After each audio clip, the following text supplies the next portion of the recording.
Well, good morning, good morning, good morning, good morning, good morning, and good morning, everybody. Good morning, everybody. Welcome to another episode of The Morning Glow. Welcome to another episode of The Morning Glow. I'm not important, just a question asker. My name is Raheem Aljamain, and I want to welcome each and every one of you on board. Good to have you this morning. Got a great broadcast lineup for you, as I hope and I pray that we always do. I want to say that I'm here, but I have my brother from another mother, but we got the same father with it. This is Badger be up here since about 4 or 5 o'clock in the morning. This is Badger. Badger, good morning. How you doing this morning? Good morning. Oh, man, look at they tell me a badger don't sleep. Oh yeah, I do. They I'd be a tell me very cranky person. that a badger don't sleep, brother. You But want me to Badger, have a filter, right? yeah, just a tad, just a tad, Okay. just a tad. But Badger, I want to talk to you about this right here, and we got and just for everybody that's listening, we got some guests that's gonna come on with us. They'll be on with us around 8:30. Right around 8:30, they'll be with us today. So looking forward to talking. And we got a great topic that they're going to talk about and going to educate us on, or re-educate us on, if you will. But Badger, Hmm. electric eyes are everywhere. Is Big Brother always watching us, Badger? Oh, this topic again? I want to talk about electric eyes. Oh yeah.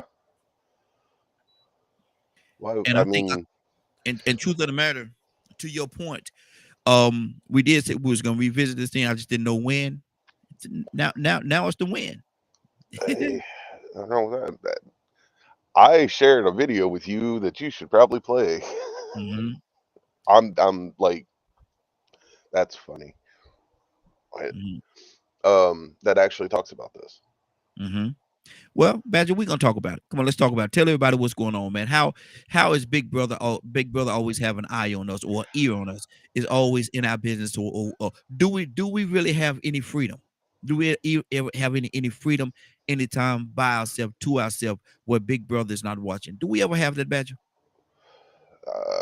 Not if you have a phone on you. Mm, mm. Go ahead, brother. Don't stop So, right see, a lot of people don't realize like the fine print when you sign into like Facebook, TikTok, Twitter, Google, all that stuff. there. Mm-hmm. You give them permission. To watch you. Yeah. Mm, Why would why does explain to me in a logical way, why does Google need your camera? mm-hmm. Yeah. Why do you have to give it permission? Mm-hmm. And truth of the matter, it does say that we want to have permission to use your camera and your microphone. Yep. Mm-hmm. It does say that. I can't dispute that because it does. And when you get on certain apps, before they allow you to have the app, you have to give them permission. It's a So Badger, very what? So Badger, let's act like now we're gonna do this thing like we did once before. I want you to talk like you're speaking to an alien from outer space that don't know anything about what goes on here on Earth, and I want you to explain to this alien from outer space why they want your permission for these things. Help us out. Talk to that alien. I would refer them. No, no, no. You have to explain it. You got to explain it. Don't refer I to nobody. don't have the You same explain words. it. Of course you do. No, no, Free, not the free, way that free. Look at that free. right there. Free your mind, and the It's rest not a will free follow. the Do, mind do, thing. do. Go ahead, brother. Explain. I mm, it's commerce, Mm-hmm. capitalism. Mm-hmm. They already own all. They pretty much own the land. Mm-hmm. What's left? The airways. Mm. Wow. So I mean, like that's really wish you play that little short clip. How long is it? It's not long at all. It's one of those little short clips, like from TikTok kind of thing. It's a Mm-hmm. YouTube short, but it nails it right on the head. Mm-hmm. Might see can I pull it up and play it real quick. But go ahead, talk. It's Go ahead. I never like I've been digging into it and like the Facebook changes, changing the meta and all that kind of stuff and dug deeper into when did it start Security. really Mm-hmm. when did it start really becoming like such a issue? Mm-hmm. Because I remember in the 90s, when I was 17, 18, you could do all kinds of stuff with your computers and things like that. Mm-hmm. And some people still say that you can, and I'm like, within guidelines. So basically, what I'm hearing you say, Badger, and this is actually more along the lines of your expertise. You know a little bit more about this than I do. So what I'm hearing you say, and what I'm hearing you say is there's some limitations, even if you have your computer, there's some limitations as to the things that you can and cannot do. As creative that you can be on a computer, there's still limitations. Absolutely. You gotta talk to me about that, brother. What are they? Well, the same thing like with your phone and stuff. That's why a lot of people jailbreak them. Mm-hmm. They, I don't remember when. I'm pretty sure it was either earlier this year or last year where they actually uh, came out publicly Mm-hmm. and said that over time they sent a program to your phone to increase the battery usage and stuff to cause people to buy new phones because it makes it seem like your older phone is obsolete.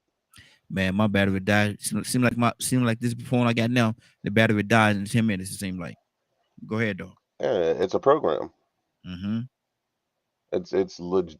I mean, yes, batteries can decay over time and become less useful. However, the programs that they add increase it. Mm-hmm. They'll run smaller things in the background to keep to.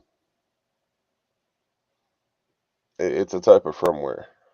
So that has something to do with the upgrades that they send you that you have to upgrade every so often. They got to make money, don't they?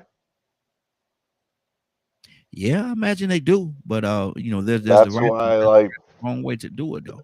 that's why I sent that clip to you because it Mm-hmm. it, it it nails it all right on the head. Mm-hmm. Probably the easiest way to just here it is like that. There you go. Mm-hmm. Let me see Um, can I pull that clip up for a second. I'll keep talking, Badger. Keep. and it so essentially like if you know, shoot, I could say like probably in the 80s and 90s, trucks, vehicles, refrigerators, and things, man, you pretty much never had to replace them. Mm-hmm. Well, the companies weren't making money that way.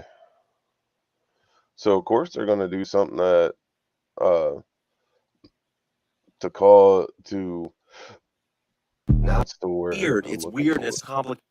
Mm-hmm. Um, so they figured out a way to be able to make money. And that's by using less adequate, um, hardware and things of that nature. And then on top of that, they went, oh, we can put these programs in that do this, this, or this. It's like I can use video games as an example too. Mm-hmm. So a video game that come out 12 years ago, per se, worked perfectly fine on all the hardware that was available then, right? Mm-hmm. Yes. All of a sudden, it's getting updates. Mm-hmm. It's getting graphic updates in quotations. Now all of a sudden your 5-year-old graphics card is starting to have issues running that game. Now you need to purchase another, two to three to $500 graphics card to continue playing that same game from 12 years ago. Does that have something to do with the advancement and the upgrades that's going on in the system itself? Because if you have one program and then you have a system that's a little more advanced and have a little perks, more perks and pull more power and stuff like that, maybe the old stuff that you had just can't keep up with it. Maybe it just can't operate on that new I'll say it upgraded this system. way. All right, so in my opinion, if you buy the top of the line, everything that is the absolute best that is out there, you might have a chance to be able to play and do things for like the next 5 to 10 years. But after that 5-year mark, things start to change. Mm-hmm. It's like blue DVD players, right? Are starting to become kind of hit and miss. VHS became Mm-hmm. hit and miss because, you know, CDs and DVDs. Mm-hmm. And now DVDs are started to get replaced by Blu-ray. Now Blu-ray starting to get replaced by 4K. Mm-hmm. Mm-hmm. Um, and it's not a drastic change to hardware. But is it because of the upgrade though? I guess you could say it in that way. Mm-hmm. Um, it's just one of those many things of how can they make money from you. Mm-hmm. Um, man, there is so much when you get into this area of discussion. There are facts, and it goes from facts all the way up to conspiracy theory. Now I got your clip pulled up. Is it the one that says on content creation? Is that the one you're talking about? Let me At the see. bottom it says has a name, and then it says on content creators. Yep, that's it. Okay. Let me see. Can I pull it up real quick and I'll play it real quickly and see what we got. See what Badger talking about here. Hold on for a minute. Y'all bear with me for a second. Let's see what Badger talking about. Badger done gave us some information. Let's see what he can hear. Here you go. Let's play it. And the kids know it and they sense it. They're coming for every second of your life. That's what these companies are coming to. This company as well. And it's not because anyone is bad. It's not because anyone in this company has evil plans or is trying to do this. They're not even doing it consciously. It's because these companies like Twitter and YouTube and Instagram and everything, they went public and they went to shareholders. So they have to grow. Their entire models are based off of growth. They cannot stay stagnant. YouTube, Twitter grossed $4 or $5 billion last year. It is in the red. It is unprofitable. It has to get more of you. No matter how nice it's trying to be, it is all that they're trying to get more engagement from you. We used to colonize land. That was the thing you could expand into, and that's where money was to be made. We colonized the entire earth. There was no other place for the businesses and capitalism to expand into, and then they realized human attention. That we can now, they are now trying to colonize every minute of your life. That is what these people are trying to do.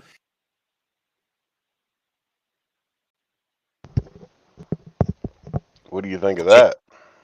Wow. So it's basically in a nutshell, it's saying that Big Brother is trying to take over and trying to stay in charge. They're colonizing the internet. Wow. Think Wow. about like in the 90s how much freedom we had. Mm-hmm. Literally, kids could literally just put pieces of computers together and make it work. Mm-hmm. Now you got to make sure everything's compatible to the 9th degree. Yeah. Linux used to be really big back in the day. Mm-hmm. I had someone ask me, well, why don't you get back into the computer field? And I'm like, I can't afford college. I'm like, what's college got to do with it? And I'm like, well, I can do a lot of the basic stuff, but then it gets to a point of where you have to have a Microsoft ID number to do certain things. And that's their way of keeping an eye on you, basically. Oh, absolutely. Mm-hmm. Let me go to Cassandra. Cassandra, good morning. How you doing this morning? Good morning. Cassandra, we're asking a question. Electric eyes are everywhere. Is what we're talking about right now. We have a guest that's going to come on about 8:30, and we're certainly going to change the topic when they come on.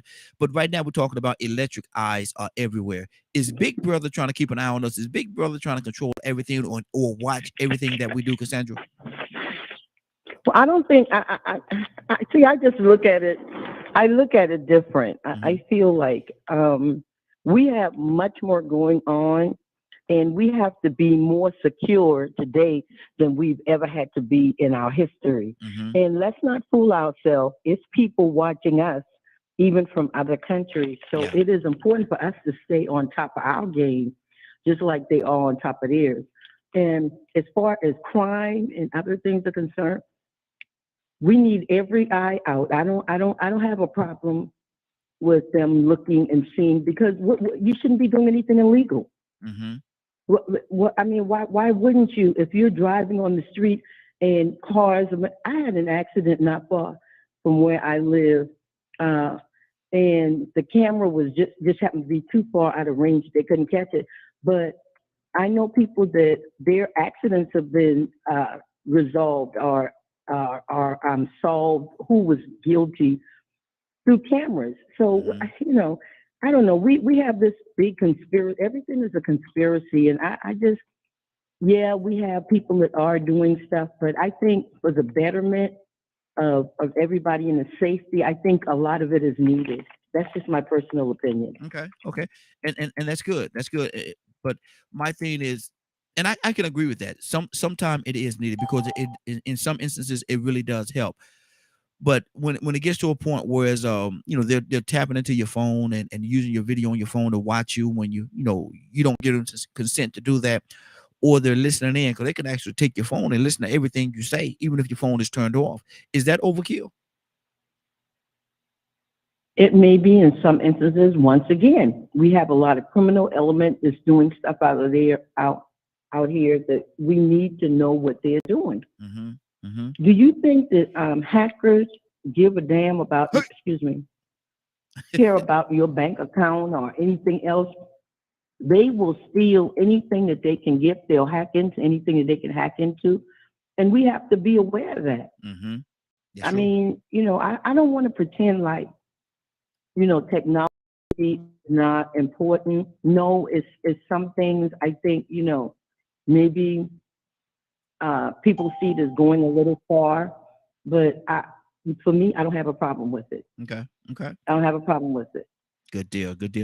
Now, Mary, I know you're here, Mary, but you probably can't talk about this. You can't talk about this, can you? I just got on, so I don't know what it is. We're talking about electric eyes are everywhere, and Big Brother, is he watching everything that we do? Does he have an eye and an ear out on everything that we're going on? And if so, is that a good or a bad thing? I think. Oh, well, to answer your question, is someone always watching and listening? Yes, that's a fact. But hold on, you say that's a fact? No, that's a fact, 100%. Wow. And you can recall anything, so that's definitely a fact. But I think that I don't know. I find new things out all the time. I just found out a few hours ago on YouTube. I don't know how, you know, true it is. I didn't do any additional research, but it was said on there that when you're on a website and it says, "Oh, are you a robot?" It's not actually finding out if you're a robot. It's not by what you click. It's finding out if you're a robot based off your history. So it'll, once you check the box for "I'm not a robot," while you're doing the pictures, like, oh, which one has horses in it, while you're doing that, it can look up your browser history to see if you aren't a robot. It can look up emails. It can look up your how your cursor moves on your own websites to verify that you're not a robot. But that's how it verifies it, not based off if, you know, if a horse is in a picture, because the computer's gonna know. The computer generated the picture, it generated the prompt, so it's gonna know which one has a robot, which one has a horse in it, realistically. So it makes sense that it would use, you know, other tests rather than if you know that there's a horse in the picture or not. But yeah, someone's always listening, someone's always watching. Do I think it's right? I don't know. It depends on what your definition of privacy is from government. I think in some instances it could be a great thing, because there's some serial killers that obviously there's some that we don't know of, but the ones that we do know of, if you find out their history of their transactions and their browser history, you'll find that they've been planning. You'll find that who goes to a grocery store and just buys trash bags and rope and everything constantly. That's weird. Something we should probably watch out for. So I think in a way, there's plenty of times technology has helped us find missing people, find people that's been trafficked, and sometimes that way is the best way to find them. So I feel like it could be a good thing. If you feel like you just want your privacy away from the government, then I feel like then you would agree that it was a bad thing. I'm indifferent because you can use it for good and bad. I think a good example would be how on the boat they monitor everything. If you make a call out, someone's listening to it. There's not a call that no one's listening to when you're on a boat. But it's important because if you say the wrong thing, you can kill all of us. Wow. Because who knows if there's been times where people have hacked us and or tried to. And if they get in and you're talking to your mom, telling her we pulled into, I don't know, anywhere tomorrow, well, now they know where we are.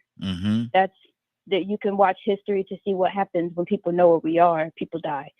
So, or people find out secrets, or they find out things that they should not know. That puts more than us out there in danger, but it puts y'all at home in danger.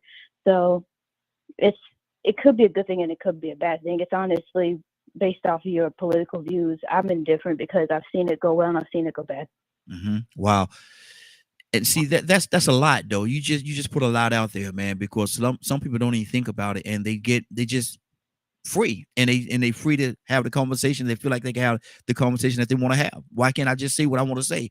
But you put a different spin on it because other people are listening. And because of the fact that other people are listening, you have to be real mindful as for what you put out there. So I can agree with that. But let me go to Tucson. Tucson, good morning, sir. How you doing this morning? Let me clear my throat. Tucson, what do you think about this, man? Because I got a couple other things I want to say, but I want to get everybody's perspective before I dab into it a little more. What do you think about this, Tucson? We're talking about Big Brother, and Big Brother always having an eye or ear on everything. Is that a good or a bad thing? Because you're being watched, whether you know it or realize it or not. You're being watched. Everything you do, you're being watched. So what do you think about that, Tucson? Is that a good or a bad thing? Well, when Mary was talking, it made me think about a lot of things because this society needs somebody to watch it. Because there are people that's always doing stuff that are not the right thing to do, and they cause harm to other people. And for the protection of the harmless or the vulnerable, you need somebody to keep an eye on things. So you're saying that we're not capable, you're not capable, we're not capable. Am I hearing you say that or they think, not saying that you're saying, but do you think that they think that we're not capable of watching and looking out for ourselves in our own actions? Have you ever had somebody go into your bank account? Yes, I have. Okay. Yes, you have. You know, they hire hackers to catch hackers. Yeah, I can go with that. Yeah. If you're not doing anything wrong, what's the problem?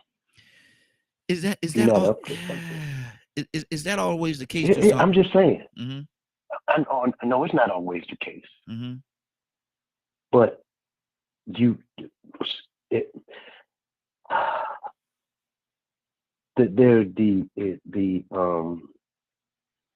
I remember when I was in the military, if one person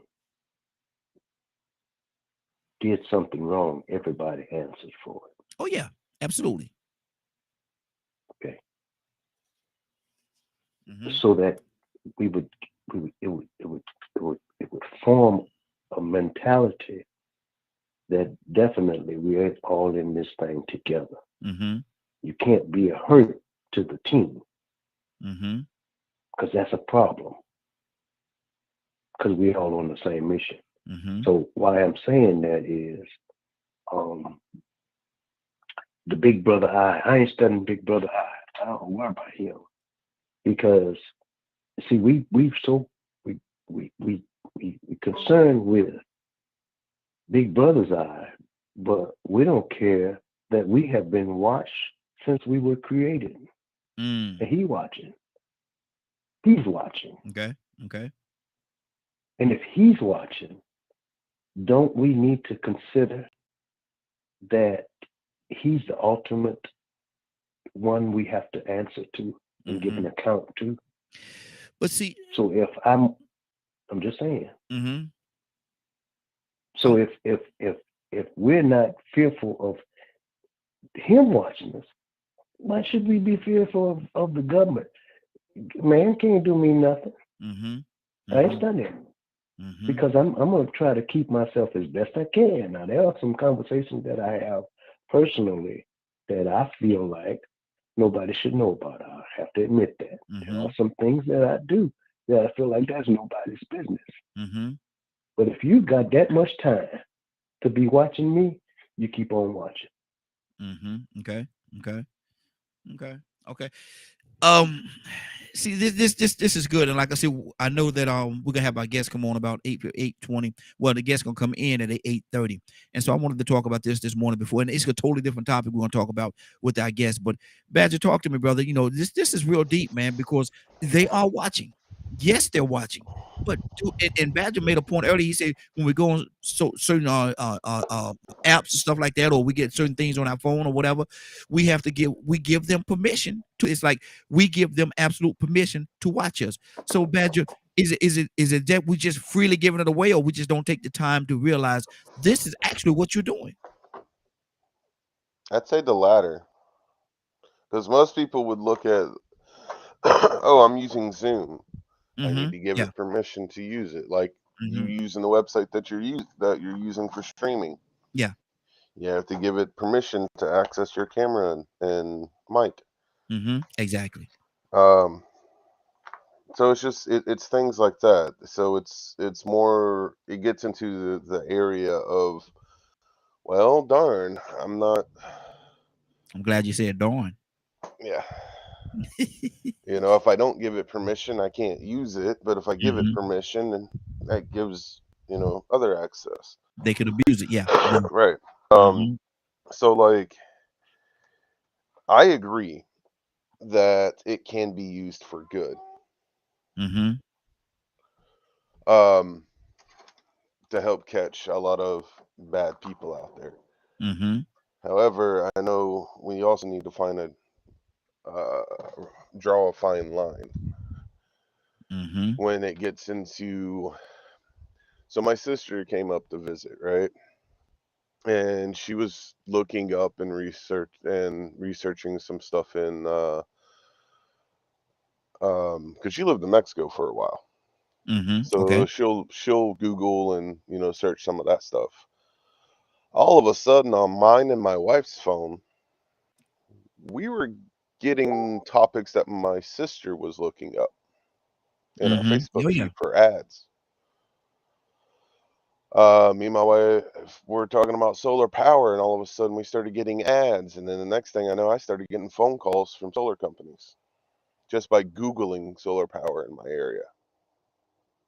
I didn't give anything permission other than just searching on Google.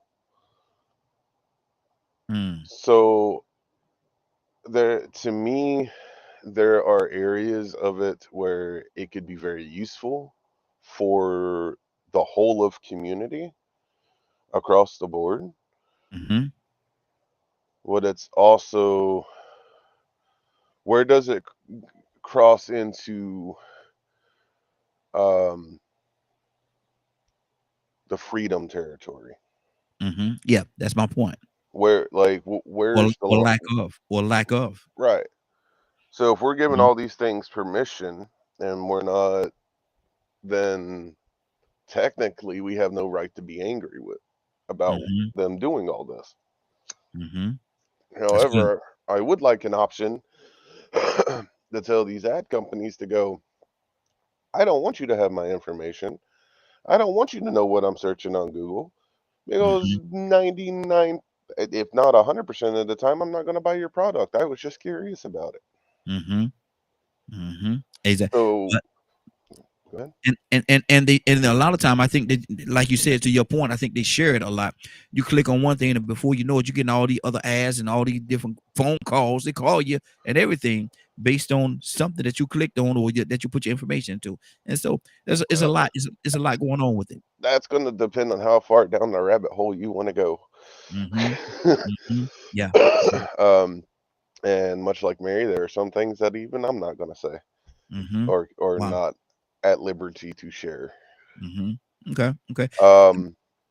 You have to think, like, there are certain things that you have to be cautious of sharing, because some things that are done for security reasons, while other things are done due to corporate reasons. Okay. And you kind of got to look at it from both of those perspectives primarily, in my opinion. Got to hit both angles. Absolutely. Rico, good morning, sir. How you doing this morning? Man, I can't complain, man. Just out here getting it in. What's going on with y'all? Glad to see another beautiful day. Absolutely. Good to have you, brother. We're talking about electric eyes. We're talking about Big Brothers all over the place, man. And he's watching you through your phone, through whatever it is, watching and listening to you. Rico, how do you feel about that, man? Do we give too much of our freedom away to Big Brother? Oh, yeah. I mean, that's the price for convenience. So, some people don't have these conversations because they're not that dependent on convenience and technology for their recreational use. So, I mean, sometimes, I'm going to tell you what crackheads do. Crackheads complain about money, but then spend it on dope. I'm going to leave it at that. Wow. 508-924-3521, 508-924-3521. Give us a call. We definitely love to hear your input on this. Talking about Big Brother. Big Brother is all over the place. Big Brother is watching. Big Brother has his eyes on you. You has his eyes on you. What you do, what you say, how you do it, and how you say it. Cassandra, talk to me.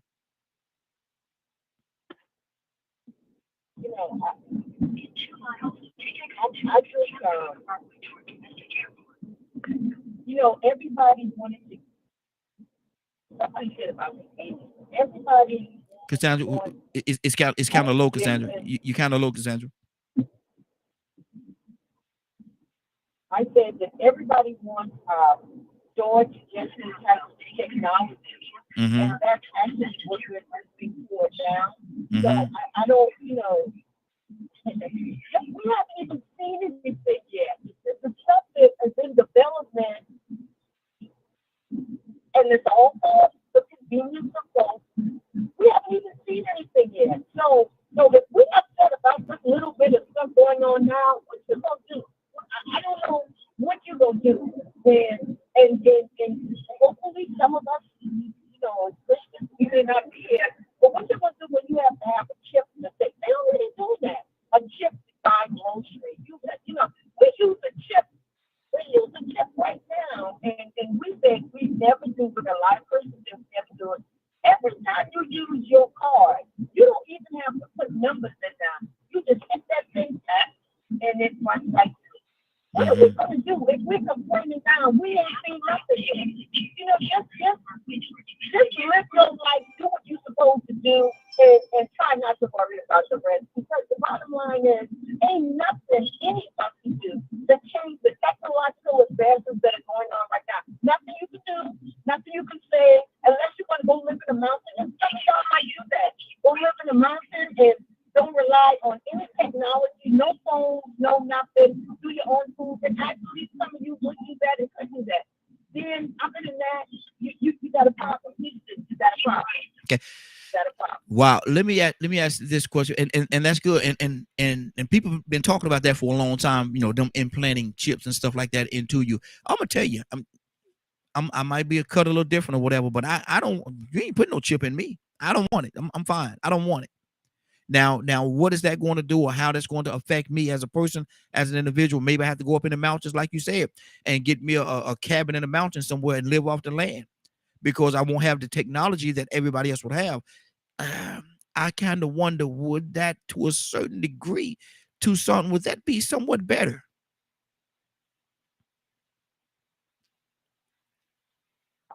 Well, mhm. I don't know, man. You know, some things I don't worry about, but I ain't putting no shit. I'm like you. I remember when I was in college.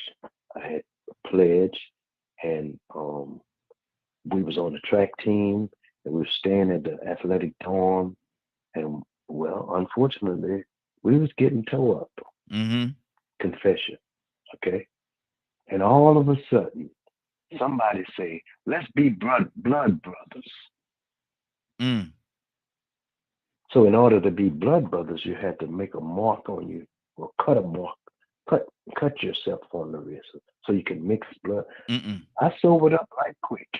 I said, I ain't finna be blood brothers with now one of you. You think I'm gonna injure myself? Mm-hmm. Why I'm saying that is I'm not gonna add nothing to me that I didn't born with. Mm-hmm. Mm-hmm. Yeah. Period. Yeah. Yeah. Nothing. Yeah. You know what I'm saying? Yeah. I'm not going to Walmart dye my hair. Let it get white. I'm Mm-hmm. good. Mm-hmm. If my teeth fall out, you know, I might try to get me some dentures, but you know, right now I'm chewing pretty good. I'll work with what I got left. that doggone Tucson. That doggone. I'm just saying. I'm not mad with people with tattoos. That's on you. Mm-hmm. Mm-hmm. But I don't want nobody adding nothing to me. Yeah. Yeah. If I born up and I was finna school way out there, but I'm not gonna do that. Mm-hmm. Just so happens all I'm gonna say is I born a man. There you go. Yeah. Leave it like that. Leave it right there. Leave it right there. So I'm satisfied with the way what that God made me. So to put an implant in me voluntarily, I think they're gonna have to sneak it on me. Yeah. If it's on my phone, then so be it. Mm-hmm. If it's the chip that's in my credit and debit card is that thing that they talking about, well, I didn't voluntarily do that. Mm-hmm. They snuck it up on me. Yeah. Yeah. So I don't know, but for you, because we have to, I'm careful enough to think that if so happens, we're going way out there, Badger. I'm sorry. You know, we talk about the mark of the beast. I'm not fearful of that because I'm finna plant me a garden right now. Mm-hmm. So I won't have to worry about buying and selling. Mm-hmm. I'm just trying to prepare myself, you know. But some things I don't worry about, right? I just don't. Yeah, yeah, exactly, exactly. Mary, what's on your heart? Mary, talk to me. Should we be afraid?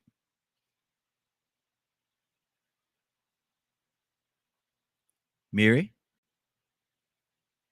I'm here, sorry. Should we be afraid? Because he's watching us. Oh, the development? Of all the stuff that's going on and how he always have a watchful eye and an ear on everything that we're doing. Should we be afraid? Are we really? Let me better quote. Are we really free? I mean, I would say so. Mm-hmm. We can freely come in and out of the country. You can say what you want to say. It's just monitored. Mm-hmm. No one's stopping you from talking. It's just monitored. Mm-hmm. I think we're more free than most. So I would say so. Should we be afraid? I don't think so. I feel like it's kind of the same thing as when you have children and you send them to school. You like to know it's the reason why you put guidelines on, their phone, or you want their location and everything like that. It's just a safety precaution. And I think in some cases, the whole chip situation, I don't agree with, but I just think it's not healthy. Mm-hmm. I don't think you should be inputting technology in people's bodies. I don't think that's a healthy thing. But as far as like knowing where we are and what we're doing, I think it's important. There's a lot of people that have died from us not finding them. And I think of that more than the fact that you're watching me and I'm not doing anything. I don't care. Like, it doesn't bother me that you're watching me because I don't do anything for you to have a concern. But I think it's important sometimes. Like there's a lot of times that people will subscribe to other people's extremist beliefs, Yes. and we need to know about it because people die from that, people get hurt from that, and I think there's a lot of things that we could have avoided had things had more restriction and someone to supervise what we do. But I don't know. I think sometimes we focus on the wrong people. Okay. But I don't think we should be afraid or anything like that. I don't. As much as government is what it's going to be, it can help us find a lot of people. There's a lot of children still missing. If we tap where people's souls, we'll probably find them. Okay. Tucson, you say you had something else? Yeah, I thought about something. When I made a online order and it was out of the country, my bank immediately called me, and they said we noticed some unusual. Yep. And that was a good thing for me. I told them thank you. Yeah, exactly. When I log in to my email, sometimes I get a prompt that says, "Is that you?" From another computer. That's good for me. Yeah. I just wanted to throw that out there. And that's good. And I want to go this route right here as well. I'm gonna go to Rico. Rico, let me ask you this question. Sex trafficking and all that stuff, and people come up missing all the time. Now, could it be a pro? Could a pro be that if they had that chip, they'll be actually almost like they do animals sometimes, the tracking device that they have on them. Now, if for sex trafficking and stuff like that, if they had that chip on them or they implanted that chip, could that be a good thing? Now you better find out where the people are. Could that be a pro? I mean, of course. I mean, it's a pro and a con to everything. I mean, I see this day where people had those things put in their animals and they found them or recovered them 12 years later. They thought the animal was dead. Yeah. 12 or 13 years later, you know what I'm saying? They recovered that animal. I also saw a commercial where I think the new iPhone has some type of crash sensor where if you have such an impact and your phone can feel it, and I know it has that sensitivity because this is what counts my steps every day, my simple step pattern. It counts every single step that I take. So now they have a crash impact sensor that'll send emergency services to you immediately, whether you call or not. Unless it might send you a warning to see if you can respond or something. But man, that's some good technology. You know how many missing people have been found or murders have been solved because of the pings from cell phone towers? Yep. Exactly. I imagine if they had an implant in JonBenet Ramsey or some of these missing children, they would know what was going on. I mean, so that was a pro and a con to everything, but it's all about security. The question is, whose security? Some of them sell you they'll sell you on the fact that they're supposed to be protecting your security, but at the same time they're selling your information. Exactly. But now it's not only is it about security, but it's about access and acceptance. When you go on these apps, you have this button that you click and it says, "I accept the terms of this agreement." And then all that little fine print is telling you, we are not responsible for this and that, and we're not responsible for this and that. All the big words that you ain't got time to read. They print it so small that you need to blow it up with a magnifying glass anyway. And then it might take you about a day or two if you don't fall asleep in the middle of reading it, because some of it sounds like it's repetitive. I mean, it's just too much. But you just want access. You want convenience. You just need to get to it quick, fast, and in a hurry. So what we do is a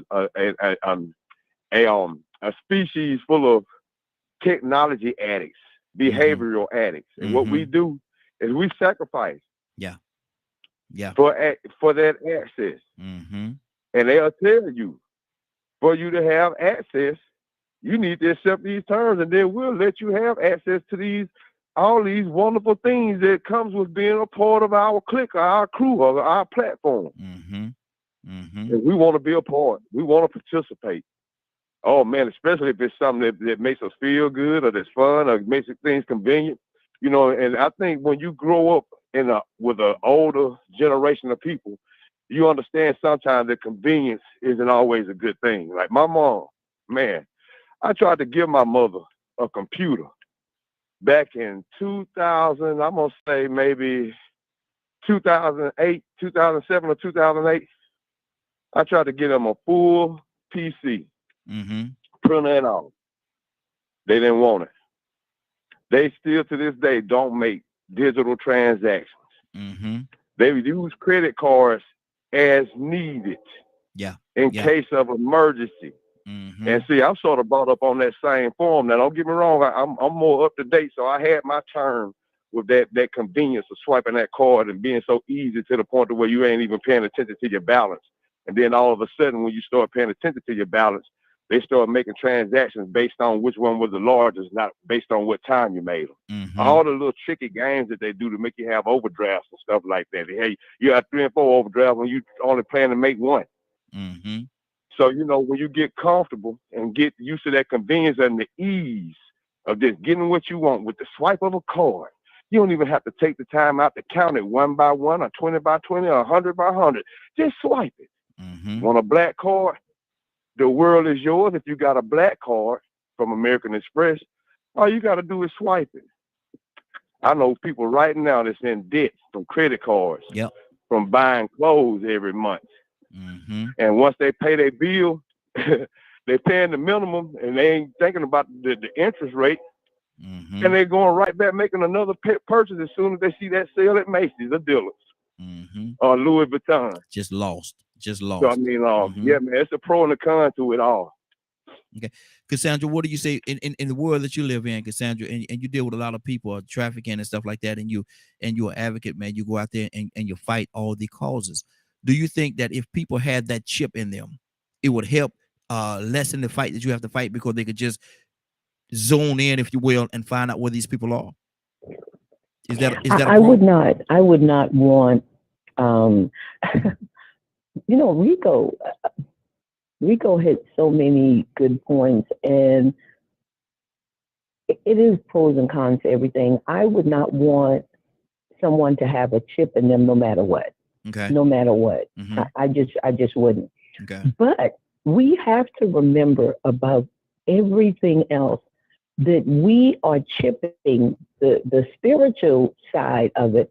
We're doing the chipping right now. Mm. We're doing the chipping right now. Everybody on this phone more than likely has a credit card, Mm-hmm. has a debit card, Mm-hmm. has some kind of card that gets you into your job or whatever. So we're using the technology that the Bible spoke about way back when. Yeah. We haven't even True. thought about technology. Fact. So we have to be aware of that, you Mhm. know. So it's just, you know, I'm just wanting to be careful to live right. I'm really with Toussaint on this. Live the life you're supposed to live, and you don't have to. Why are you worried about if they're looking at you, if they're paying attention? Now, I mean, when it gets to invading your home, like, you know, cameras in your bedroom, then we'll have an issue. Then I really would be fighting. Mm-hmm. But this is stuff that mainly for security more than anything else. And then Rico is right. Entertainment, you choose what you want to get on. Mm-hmm. You make that decision. You want that thrill. So then you have to know that you may be open to somebody getting your information. Okay. That's on But you. Cassandra, I have to say this too, though. You say them invading your bedroom and stuff like that. If you have your phone, your cell phone, even if it's turned off, they can still watch or listen to you through your phone. And if your phone is in your bedroom, they have access to your bedroom. Well, you know, okay. I haven't heard anybody say that they found any tapes or somebody showed them a tape from their phone that was off in their bedroom. When they do that, then, you know, I'll think about it more. But at this point, I have not heard anywhere, and I stay up on stuff.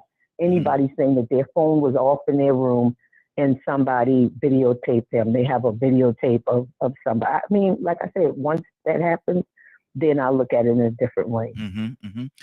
Badger, is that possible? What is? That they can you can have your cell phone in your bedroom and they can watch you through your cell phone or listen to you through your cell phone, even if it's turned off. If they wanted to, yeah. So you're saying yes, it is possible? Yeah. Technology is a lot more spooky than people realize. Or I don't know if it's a realization or some people just rather not think about it. Because you have to think, this whole country's based off of freedom, right? Go ahead. So with that ideology, how hard do you think it would be for people to accept that they don't truly have privacy anymore? How much mental would that mess somebody up? I don't think that's too much of a stretch if they really took the time to pay attention to it. I think they would have to realize that they don't. But let me ask you this: I'm gonna flip the switch a little bit. The satellite, a lot of stuff is done through that satellite that they have circling up in outer space. If we were to lose access to that satellite, what would that leave us in this day and time? We almost be handicapped. That I think that's going to depend on what tech you're using. Some of them I would say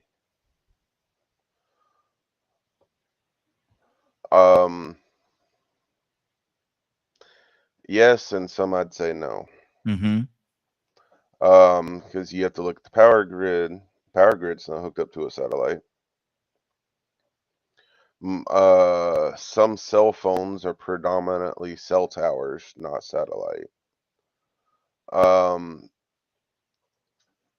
So I guess in essence, it's going to depend on what is it being used for, and how much of a security risk is it if we lose it. There's a lot of satellites up there.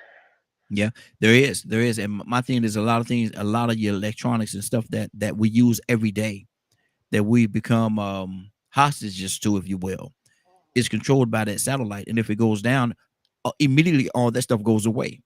So are we willing to go back to the 50s and the 60s when we didn't have all this technology? And can we I know we can survive, but do we want to survive in that era? I mean, how many people could survive without GPS on their phone?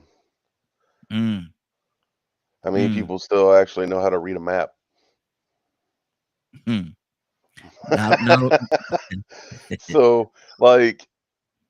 you'll lose GPS, but you're not really like. I was actually looking into this of how much do cell phones use satellites and like internet and stuff. So if you are on a satellite service, yes, the satellite going down is going to make it obsolete. As far as internet, you'd be kind of surprised at how internet works. Okay. It's not. It's not as. It's a lot more simple than all those satellites and things that people think about. So, in my opinion, 30 seconds. Satellites going out isn't going to cause as much of an issue as people think. The worst it would probably do is hurt the military. Wow. I don't know about that, Badger. I don't know about that, brother. You know, that's your opinion. But I don't know about that. Tucson, what do you say to that? Rico, coming to you next. So I missed his last comment. So he said he said he don't know how much it would affect everything. He said it will hurt more so the military than anything else. To eliminate a lot of stuff? If the satellite were to go out. They got to back up, I would think. But they know how to read a map. They train you to do that. They know how to get around. They got places that they look at diagrams and what you call that? I think American, where you they can the altitude and longitude, they can get up to a pinpoint to the exact spot of anything they want to. Look at the military. Mm-hmm. It's not just, I wouldn't think that it's all on, they give everything over to technology. There's a backup plan, I promise you. I would think that we talking about they would get, I would think that they would get to the ground root of the matter. And because there are certain things that they have to do that we don't even know about, that they'll put a person or people out there and they make them walk or run or however, they drop them off in the middle of nowhere, and they without no communication. And I promise you, they get there. I don't have a problem. I mean, you know, if I lose my phone, I don't panic.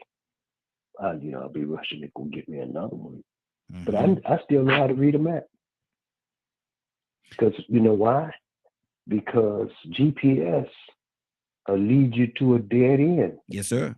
And I better not go to places like New Orleans, or Chicago, or Philadelphia, some places in Philadelphia or New York. I'm not gonna ask nobody nothing. No. Talking about where I'm lost. Can you tell me? Now that's a setup for you. Exactly. Because they'll lead you to a dead end and rob you blind. Sure. As a matter of fact, I was going that way myself. Come on, I'm show you how to get there. Come on. Exactly. And you are boo-boo the fool. I would think that everybody need to consider going back to the what I would call the old landmark. Learn how to cook. Get you some livestock and a couple of vegetables and fruits and grow you a garden. Just in case. Yep. You might need to get there because the grocery stores are getting scarce now. You notice that? The shelves are empty. Shelves are getting emptier and emptier. I'm just telling you. Yeah. I'm just telling you. People are buying stuff. The haves and the have-nots are separating themselves for a reason. And if we don't prepare ourselves, you're going to get caught up and be left out in the cold. Absolutely. 508-924-3521. 508-924-3521. Rico, talk to me, brother. Yeah, that's another con of convenience. See, the pro of convenience is convenience and ease. But then the con of it is you become codependent.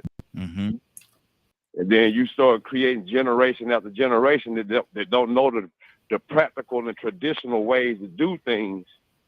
And then they are lost when stuff happens. Now, you asked that question about the satellites.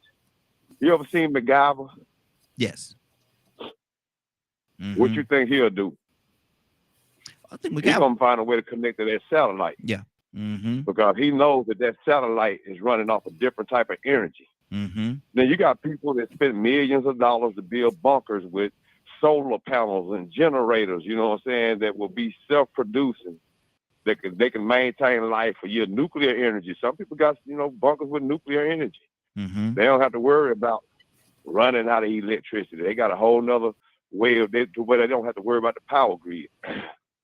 And then when you say satellites, well, it ain't no dust satellites. It might be a couple million satellites. And I guarantee you some of them are wired to back up another one when one fails. Guarantee you. As a matter of fact, I think they was. I was reading something about the Voyager 2. Went out to space and was sending back weird signals and doing some strange stuff. And they're like, man, something ain't right. They thought it was something, maybe an alien was going on with it. But then they realized that one of the computers malfunctioned. So, and it didn't go to the backup computer the way they were supposed to. But once they figured it out and it took so long for the message to get back to Earth, that all they had to do was put the program in to tell it to switch to the backup. Now they're able to keep up with it again. Way out there, man. I mean, millions and millions and millions of miles away, man. This is something that I think they sent out of here in the 70s. Wow. You know, they got remote control airplanes. Technology is something serious, man. You know what I'm saying? I ain't gonna even get into the remote control airplane though, because then I had to dive into 9/11. But you know, when I was young, I used to see these commercials and see these news reports about crash tests for safety and for black boxes to see if the black boxes would survive. And I would see these big 747s being crashed out in the desert. I mean, this was like, man, in the early 80s and late 70s. Like, come on, man. Why that pilot just crashed that plane and killed himself like that? She was like, what? Ain't no pilot in that plane. I'm like, well, what did he do? Did he parachute out? She was like, what kind of car is that you over that plane with? I said, that's a remote control car. She said, that's what they did with them planes. She had the sense to realize back then that that's how good technology was. But it didn't dawn on me that they had technology that huge for a 747. Even though my daddy had a remote control airplane, I still didn't realize they had that type of technology way back then to control 747 jumbo jet to crash them on purpose just for security and to see if they could save lives or to protect the black box. So I mean, and I don't think I'll say everybody won't have a problem if the power grid goes out. If certain satellites go down, I don't think we'll have too many problems. But it still comes down to not wanting to depend on those things and going back to understanding how to live a practical life. Using things as needed and not abusing it. Because one thing about it, some people that don't have the internet, but they're used to it, if they had to go back to learn how to get information, that library would be like Chinese to them.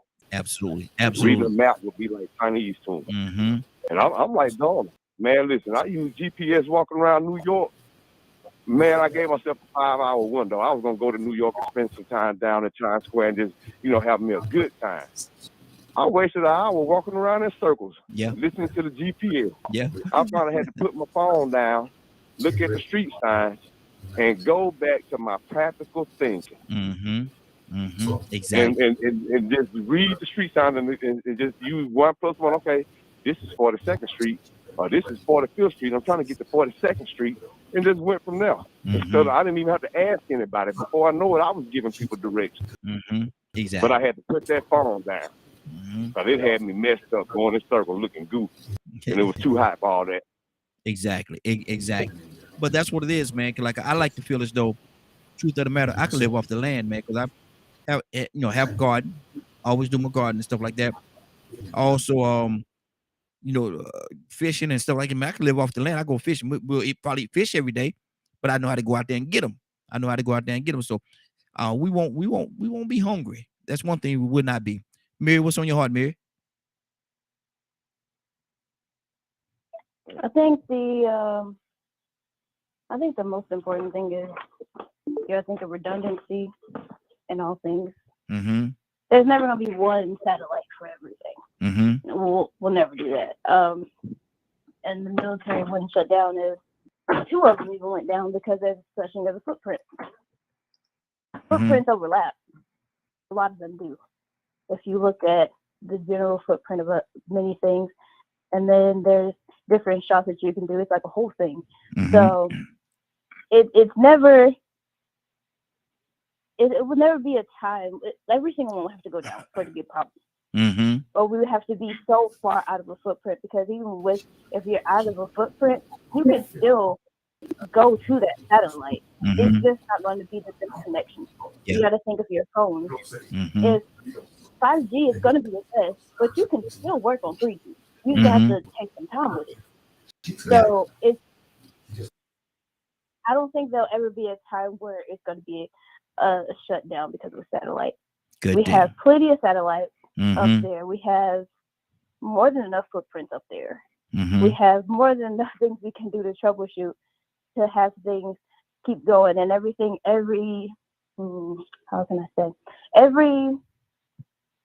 Everything has redundancy for a reason. Because we know that technology can go down, technology can fail, and it could not even be down and not work. Mm-hmm. But you have to Exactly. troubleshoot it. You can't just troubleshoot it and have no communication. So there has to be redundancy. Mm-hmm. There's, I can't say that. It has to be redundancy. Absolutely, absolutely. Now we're about to switch over. I say we have our guest with us.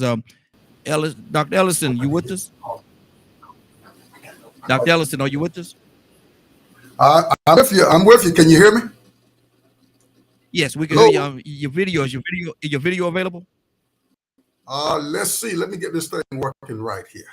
Okay, Oh, okay. here we go. Mr. Khalil, are you available, sir?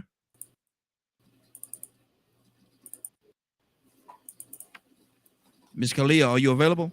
Yes, I am. Yes, sir. Okay. Are Thank you you able to so turn much. are you able to turn your video on? Yes, it is. Okay, good. I'm going to bring y'all fellas on the camera with us. I'll bring y'all up on the camera here. Okay, Dr. Ellison, we don't have your video, brother. All right. Let me to this other computer because I see it's not working on my desktop. Switch to my laptop here. Okay, and while you're doing that, what I want to do, I want to introduce you, give you all an opportunity yourselves. And good morning. I definitely want to thank each and every one of you for coming and sharing your stories with us today, man. We got a lot to cover. We got a lot to cover today, and I'm definitely looking forward and to going into it and cover it. Let me get this off my screen. Give me 1 second, and I want to make this. There we go. Let's do that. There we go. Now, I want to give y'all an opportunity. And Doctor, while you getting your camera ready, are you able to talk while you do that? There you go. Perfect. Can you hear me? Yes, I can. Can you see me now? Okay. We can't see you, but we can certainly hear you. But what I want you to do right now, in the course of what you're doing, introduce yourself. Tell everybody a little bit about you.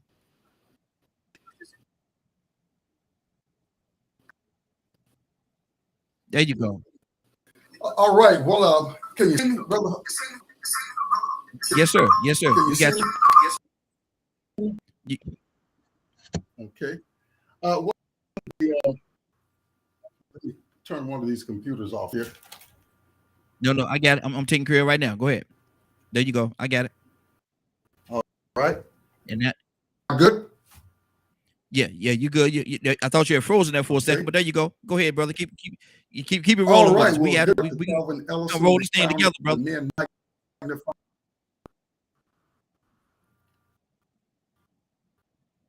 Okay, we can't hear you now.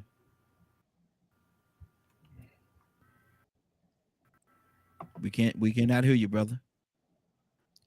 You might if we have an issue with your video line, we can hear you now. Go ahead. But let me say this to you, just moving forward. If we do have an issue, let's call. We get you to call in. We can hear you right now, but it's very broken up. It's very broken up, brother. You might want to get on the phone line. Can you call in on the phone line? 508-924-3521. 508-924-3521. Call in on the phone line, brother. I'm gonna go to what is the number again, brother?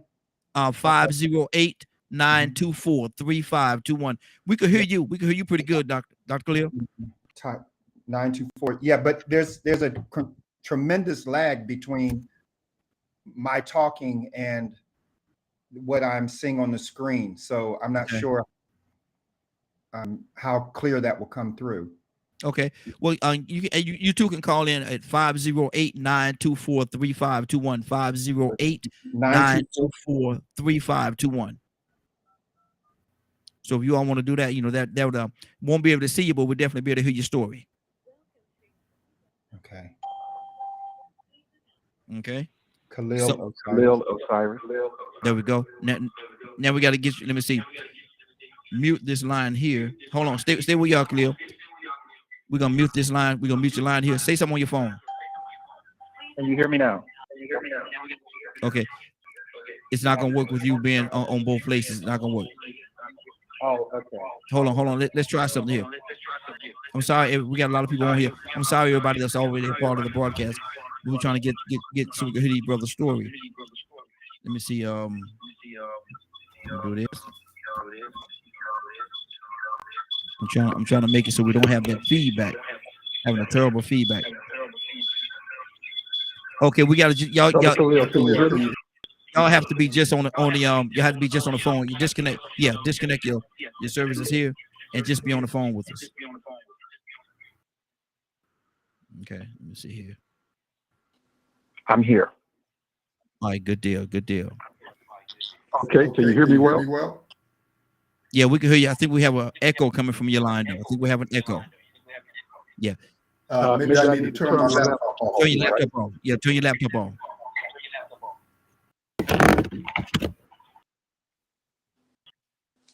All right, is this better? Yeah, much better. Much better. Let me see. Is this better? Yeah, that should be better. Let me see. Keep talking. Let me see something. Kevin, talk to me, brother. Talk to me, brother. Yes. What about now? No, we're gonna turn your video off, brother. We're gonna turn your video off. We're gonna take you off video, and we're just gonna have you on the phone line. Okay. That way, we don't have that feedback. Now let me hear you say something. What about now? Is this good? That's much better. That's much better. Okay, Tori. Good morning, sir. How you doing this Hey. morning? How's it going? Is there any way you doing well? Is there any way you can move yourself to your left? Move to your left a little bit, so you're right on the camera. A little bit more. Perfect. Right there. Right there. Okay. Now let me see what we got here. Let me see it. Okay. Dr. Ellison, say something. Say something to me. How am I now? Is this pretty good? Keep talking, brother. Is this good? No. Just stay on the phone line. Just stay on the phone line. We're gonna take you off the video. Okay. All right, we're gonna take you off the video. Just stay on the phone line. That way, we don't have any issues with it. I want to go ahead on and move forward so we can get your story told. So which one of y'all gentlemen gonna start? And we have Tori, we have Dr. Ellison, and we have Khalil. Which one of y'all want to start out? Khalil Osiris. Dr. Ellison. No, Dr. Ellison is, I think, should lead it and set it up for us. Okay, Dr. Ellison, tell everybody what we have going on right here. We got a few other people that's a part of the family that's on the phone line as well with us, and tell us what you got going on, Dr. Ellison. Why are we here today? Man, I am most excited about the fact that we're here to deal with a social issue that is going on locally, nationally, and globally. The issue dealing with gender-based violence, specifically dealing with women and girls at the home level, in the workplace level, in the military, in every place where there is a market of folk. We're having to deal with this issue. And this is the topic area that we're dealing with today, something that the courts are facing all the time. Mm-hmm. We see in the realities of our lives all the time. So that is the focus. I'm excited to be connected up to Brother Khalil Osiris, who's the founder of TRC, the Truth and Reconciliation Conversations. And he'll speak more from that particular angle. But our organization, Men Magnifying Manhood, Success Dynamics, what we do in the courts, and what we do socially building men, marriages and women was a perfect fit. So I'm excited to welcome Brother Khalil Osiris, and he can take it further from this particular place. Absolutely. This point. Brother Osiris, good morning. Yes, sir. Good morning to you, sir. Well, thank you so much for having us on this morning, brother. I know there's been some technical difficulties and all of that, but the message and what it is that we're seeking to do and reaching out to, particularly to other men, about the violence happening against women and girls in our community is absolutely essential for us to pay attention to. Mm-hmm. Now, what I'll do is go back and kind of give the audience some context for how this work came to be. The Truth and Reconciliation Conversations organization, TRC, is a nonprofit organization that's inspired by the Truth and Reconciliation Commission of South Africa. Mm-hmm. And Wow. that inspiration is a result of looking at the deep-seated conflict and racial tensions that had occurred in South Africa and the effort that was made, the heroic effort that was made to reconcile those differences in a way that would allow them to build their democracy and be prosperous as one people, as one nation. Mm-hmm. Now, there are mixed kind of results as a consequence of that effort when people say, did they feel heard? Did they feel validated? Do they feel it moved the country forward? You get all kinds of answers. But what inspired me about it was that we could rise above our woundedness, that we could take the woundedness of our past and even of our present and use it as fuel for a wisdom that would reinvent opportunities for us to come together, to be reconciled as people, and to do the kind of work that we know every one of us is deserving of, and that's be decent human beings. So we thought that by changing commission to conversation, it would emphasize the agency of each person, each human being, to make a difference, to use their voice, to begin a dialogue rooted in truth and an authentic commitment to hearing and seeing each other, and that through that conversation, reconciliation on any issue would be more likely to happen than if the conversation didn't take place. So we humanized commission and we individualized it to say to people, here's your challenge. Speak your truth. Be authentic in what it is you have to say, and recognize that other people can have experiences very different than your own, but it's through the conversation with the commitment to hearing and seeing each other's truth that we find reconciliation is possible. That's good. Now, our organization is a nonprofit charity with two central focus. One is we hold an annual event called Nelson Mandela International Day on July 18th. It's an internationally recognized observance endorsed by the United Nations and celebrated by many around the world. It pays homage to Nelson Mandela's 67 years of struggle and sacrifice for human rights and social justice, but it also says that those years of his imprisonment and those years of struggle would not have been possible in terms of his survival without the help of many, many, many other people in many, many other countries. And so we honor that, and during that time we have and we bring people together around racial reconciliation. The second focus that we have is gender equality. And what we mean by that concretely, we have an annualized observance that we participate in. It's called 16 Days of Activism Against Gender-Based Violence. It's a global observance participated in by tens of millions of people around the world each year between November 25th, which is the International Day for the Elimination of Violence Against Women, through December 10th, which is internationally recognized as Human Rights Day. And during those 16 days, we have activities in local communities focused on how do we as communities begin to think about and work on stopping the horrific acts of violence happening to women and girls in our communities on a daily basis. We are all talking about violence, and we all hear about when a white police officer shoots a brother.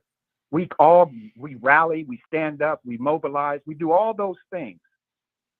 But somehow we have this horrific statistic that says 1 in 3 women in their lifetimes will be brutalized, particularly by a man who most often is an intimate partner or a spouse.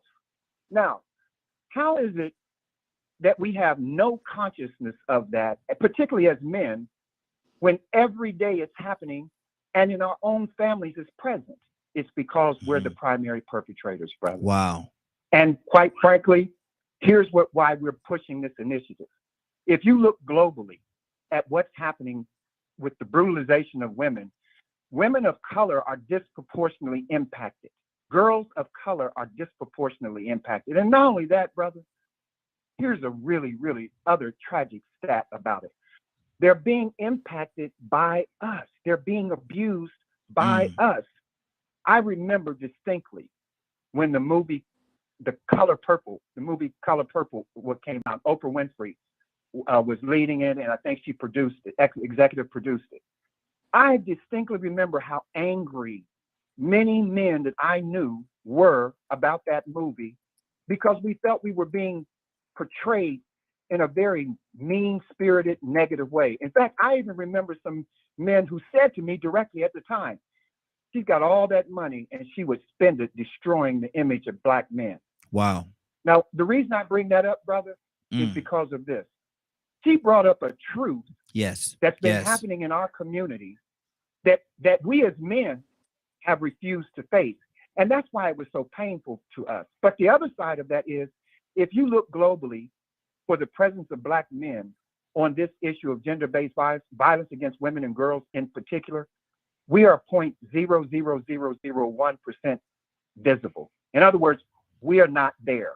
Mm-hmm. The only way that Black men are there today in any significant way is as a backdrop of what the perpetrator probably looks like. Mm. And I'm saying that has to change. Mm-hmm. We have said this is something that we don't need anyone's permission to do, to change, to correct. We don't need government funds to help us to get it right. We don't need permission from no other person or people or party for us to take responsibility as dignified human beings to stop this scourge in our own communities. And so we're very, very serious about this issue. And we're saying to men, we're calling men out in particular to take a stand. And I always say, we took a stand against racism all across the NFL, all across NBA, all across hockey, even baseball. We took a stand against racism. We took a knee, against racism. Let's take a stand for gender equality. Okay. Why do you think, brother, and I want to hear your whole heart when you answer this question, why do you think it's so overlooked or have been overlooked for so long? One of the things, brother, is that it's normalized. Our behavior as men and its toxicity has been normalized. Let me just give you one example. I'm 63. When I grew up, I never heard the word domestic violence. It didn't exist. I never heard the word domestic violence in my childhood. But let me just say this. I saw women being abused, beat up all the time. In fact, I grew up during a time when if a woman called the police because a man was beating her up, her husband was beating her up, the police would come and tell the man, if you don't calm her down, next time we come, it's going to be a problem. I grew up in a time when women who married a man who was a good provider, if that man beat her and she ran back to her family, you know what the grandmother would tell? The woman's mother would tell her very often, that's a good man. That man provides for you and those kids. You need to get back over there. That's a good man. Didn't matter how brutal that man was. Didn't matter the fact that he was violent to her and regularly on weekends you saw this woman was. All of those things were common fixtures. In fact, we never really raised an eyebrow about it because it happened it was so pervasive. So I'm saying why it's so common is because culturally we have normalized our mistreatment of women. It's more than an individual acting out. It's much deeper than that. We have cultural and social ways that we have normalized it. And now when you raise the issue, people actually get offended, particularly men. When you say, and then and brother, I'll put this up on the front of the conversation as well. Also, when you say gender-based violence, I have encountered on many occasions that one of the first, as a way of literally dismissing it or marginalizing it as an issue, I have had men say to me, well, now you're talking about homosexuals, or you're talking about someone that's gay, or who are you talking about? And that becomes the linchpin for which they say, I cannot accept this. Now, what I'm going to say is this. No human being should be violated. Absolutely. No human being should be treated violent. No, God didn't create any garbage.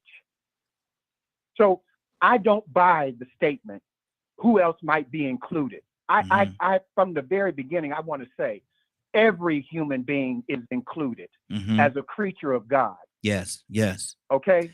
Every human being. So when we say put an end to gender-based, domestic and gender-based violence, you don't have to look hard to figure out who is most disproportionately impacted. If you just give 3 seconds thought of attention to it, you know who it is. Yeah. So that's a game that people want to play to avoid responsibility, accountability.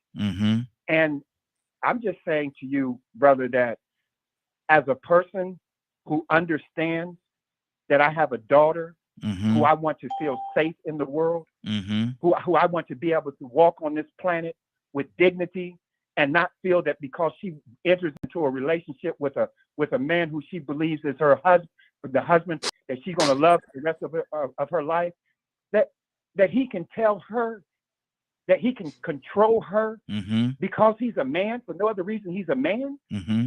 No. It just doesn't seem That's to make sense. unacceptable, brother. That doesn't seem to make sense, does it? It does not make sense, and I don't Mhm. want my daughter to ever believe that that's a correct way to live as a human being. Absolutely. It's not acceptable. Absolutely. And so I'm going to be on the front lines for it, brother. Mm-hmm. Good deal. And I commend you, brother. I'm right there with you, man. Whatever I could do to help and assist, I'm right here. That's why I wanted to have y'all on today. When Doc came to me, I said, man, we got to do it. We got to do it. And so we set it up, man. And I'm glad that you all are giving us the time and reawakening in us on what it is that's going on. We're grateful to you, brother, for even allowing this platform for us to have this kind of conversation, because all of us know, Mm-hmm. and we can just be brutally honest, Black men aren't having these conversations No. across this country. No. We're not, brother. No. We're not having these conversations. We'll talk about the Braves. We'll talk about the Hawks. We'll talk about everything else and be laughing and cackling and everything else. Be Mm-hmm. dirt poor, broke, ain't got a job, nothing. Be laughing just laughing our heads off, right? Mm-hmm. Mm-hmm. Somebody bring up something about abuse happening against women, everybody shuts down. Everybody shuts up. Yeah, exactly. And So there's an issue that we've got to take and make public. Mm-hmm. And we have to be fearless in it, brother, because there's people who are naysayers who are going to say, I told you they were like that. They weren't anything but animals anyway. Mm-hmm. You see how we know all the negative stuff that comes when you do truth telling in public. We know what comes with it. Mm-hmm. Exactly. And guess what? It's the kind of truth telling that you should welcome the consequences of your ugliness being exposed. Mm-hmm. That's what I'm saying. We should welcome our ugliness being exposed. And no matter who sees it, because our commitment, brother, our commitment is to go and sin no more. Absolutely. Go Absolutely. and sin no more. And don't do that thing again. Mm-hmm. If you Let me don't do this. it again, it doesn't matter how many people say what you were in the past. Mm-hmm. I'm talking about what you are now. What Absolutely. are you doing now when you have a relationship with Mhm. with a woman, a young lady? How do you behave? Mm-hmm. Let me do this, brother. We don't want we you got to get to the NBA, to the NFL, brother, Mhm. and then have your contract rescinded because you've been a predator, Mm-hmm. inviting people to your home on one pretense and then trying to get them sexually to do something else, and then you're in straight denial, like any commonsensical person could see what you're doing. Mm-hmm. You can lie about it to yourself, but it's obvious what you're doing. Okay. You got 25 women telling on you. I mean, come on. Exactly. We can stop. We can do something to prevent that. We Okay. can teach these young Brother boys, Khalil. these young men in school early. Okay, good, brother. Hold on, Early. hold 1 second, brother. I know you got so much to put out there, brother. I want to pull everybody else into the conversation. You got quite a few people. Hold on, Yes, don't you go nowhere. You stay right there, brother. We got a lot to talk about before we end this broadcast. But right now, I want to go to Brother Tory. Brother Tory, talk to me, brother. What's on your heart, brother, and what ties you into this whole conversation that we're having? Hey, good morning. I want to thank everybody for allowing me to be here. I'm here, Dr. Ellison. You know, we got together and decided that, you know, we're having a conversation about important. Silencing the issue is that is psychologically used to actually, and unfortunately, I had to learn that lesson, losing my only 18-year-old child. She was a victim, and then ultimately, you know, she was killed by, you know, somebody she called. She used to date the guy, and you know, she just started out life, and my wife and I tried our best to deal with it, and we just don't want to ever see another family have to deal with. It's something that you can't never get over. You can't even think straight.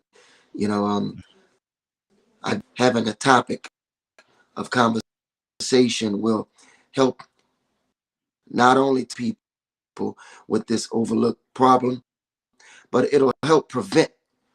Yes. The other day on the truck, he said you got to exercise preventative maintenance, and if you could prevent these, then the problem won't be so harsh.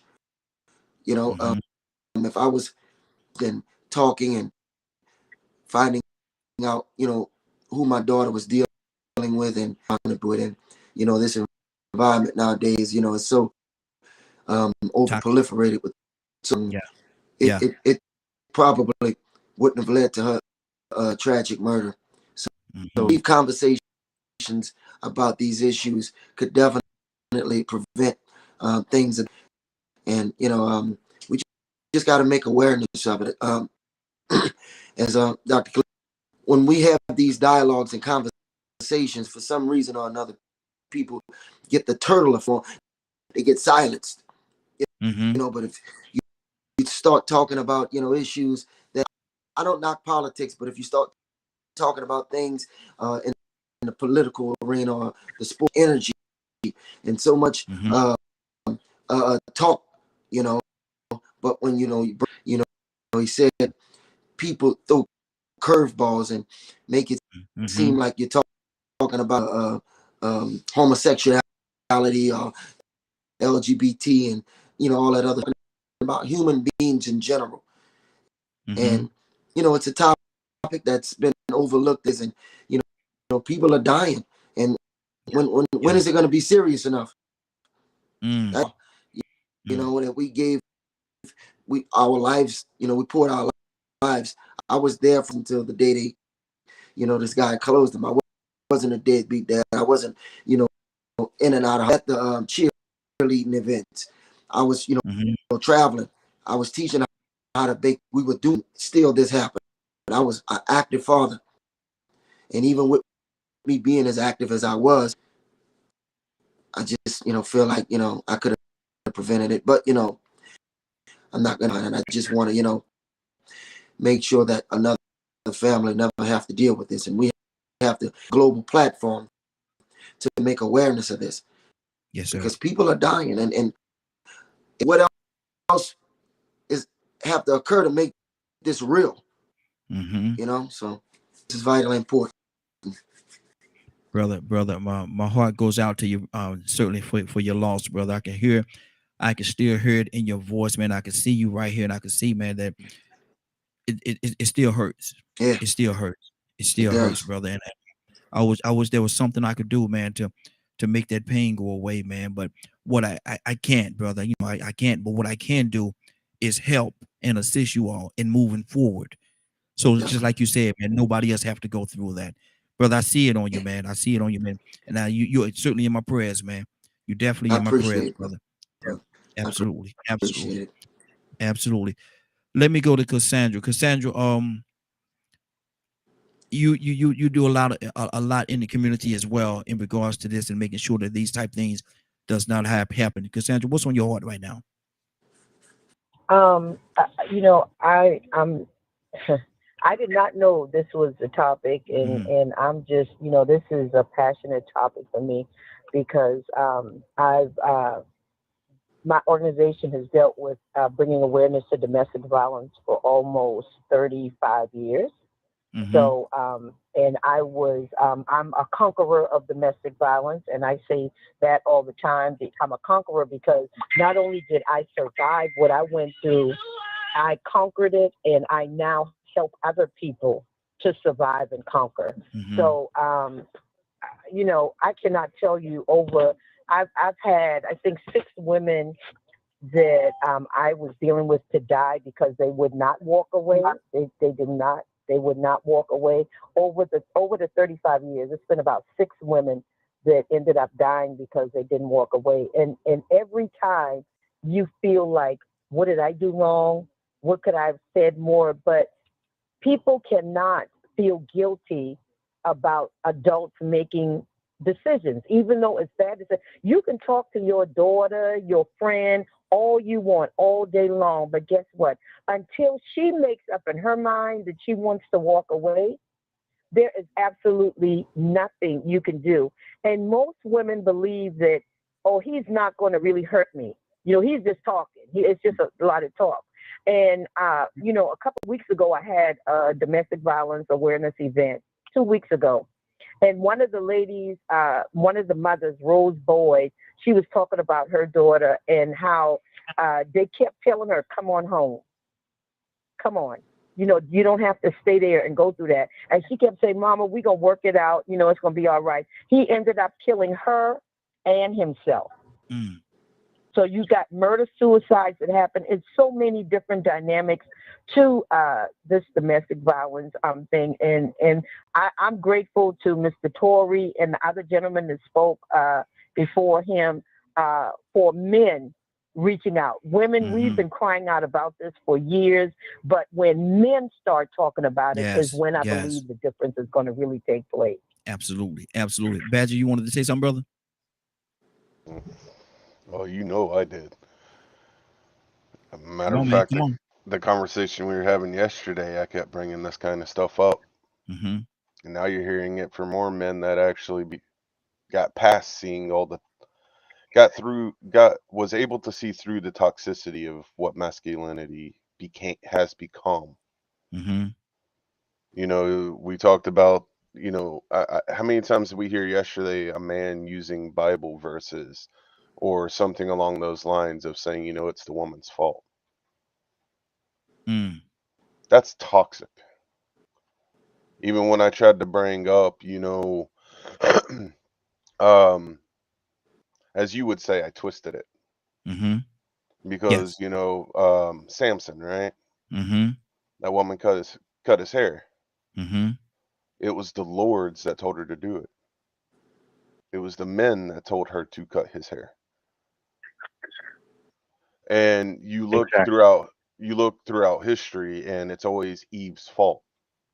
Well, if man is supposed to be the protector, he could have said no. He could have went to God and fought for her. No, that's not what happened. Man showed weakness. A man showed weakness. And in my opinion, if you're abusing a woman and not uplifting her, you're not a man in my eyes. And I will never call you one. And to hear what they're speaking on is so amazing, because one of the things I talk about off and on is MMIW, missing and murdered Indigenous women. You know, me being part Native American and, you know, part Caucasian, and all the stuff that happens in white communities. I literally told you about a woman that's being abused, and me and my wife did everything we could to help. She's like, well, it's the righteous thing to do. You know, I need to bring them back to God and da-da-da-da-da-da. And I'm like, I've offered every ounce of information. The only thing left is to shoot them myself. And I don't think that's acceptable. So if I was single, I probably would. Right there, man. I don't. You talking about shooting people? Hold on, right there, man. Let me go to. Well, in my opinion, if you're a real man, you're supposed to protect the woman, right? Well, you talking about shooting people, man? Hold on, hold on. No, we ain't talking about shooting nobody now. You don't change the subject. I'm being figurative. All right. Let me go to Dr. Ellison. Dr. Ellison, what's on your heart, brother? Look at Tori. You got Tori over there laughing, man. Come on, man. You talking about shooting people, man? Well, again, I am very passionate about it. I've been married this year. Next month will make 40 years. And I've grown to love this woman and treat her as the creature that God created her to be. I have no right to abuse her or to treat her anything other than the way the Creator presented her to me and expects of me. So I'm very passionate from this particular end, because my number one responsibility is to bring pleasure to the one who created me in regards to my wife, my daughter, and everybody else in my world, women and men. And so I take it from that particular angle. I don't have the right, I don't care what my title is, to treat something I didn't create other than the way the one who created it wants it to be treated. So I come from that angle. And of course, we've been doing marriage enrichment and empowerment stuff for 37 years. And, you know, we do the stuff with the men to get us up the par, to take that responsibility, to get the correct understanding of what's in that book. Because anytime that book is used to promote whatever of a selfish, ungodly agenda, I have issues. Amen. Whether it be to promote racism, whether it be promote violence against women, I have issues, because I believe that man's number one responsibility is to bring pleasure to the one who created them, with an understanding of how to do that. Absolutely. Absolutely. Good deal. Good deal. Can I ask a question just real fast? Hold on, Badger. I got a lot of people, brother. Hold on. I'll come back to you. Toussaint, what's on your heart? Toussaint, you there? trying to find my little mute button. We have a problem with that. I was gonna say something about what I heard, but I'm gonna move on. I'm gonna say this. You never say they. I don't believe they would do that. Mm-hmm. You can't say that because I know of acquaintance, a friend. I called him a brother. He was preacher, pastor, law enforcement, and we would sit down and watch the game just like my brother was saying, you know, with la la la, you know. And about 11 o'clock we got a call. He killed his wife, had a son, and killed himself. Game over. Game over. Preach every Sunday morning. Wow. And I'm not trying to be hard on preachers. I'm not trying to throw stones at them, but I'm just making a point of we look at men, people, every day, and we make assumptions of their character. And you just can't do that. Yeah. You can't do that. That's such a great wisdom. That's somebody's daughter that they're with, and everybody wear a mask. And you have to really kind of look, and you miss it. We miss it every day. I mean, we got the roar, and we just, we got the suit on, and we got the badge. We wear the badge. We sit in the judge seat. We wear the collar. And behind the scenes, we're abusing people. Yeah. Every day, and it happens every day. Wow. And so we got to be aware. And when you see somebody off to the side, don't be afraid to ask the question. Do you need any help? Do you need any help? Yeah, exactly. Is there something that you need to talk about? Because the thing about it is, it's good while they're at work or they're at church or where they at the grocery store. But lo and behold, when they get home, life changes and they're terrorized. Absolutely. Wow. Absolutely. 508-924-3521, 508-924-3521. The phone lines are open. We're talking about gender-based violence. We're talking about gender-based violence, and we got some brothers here that's really making a stand and really making a difference.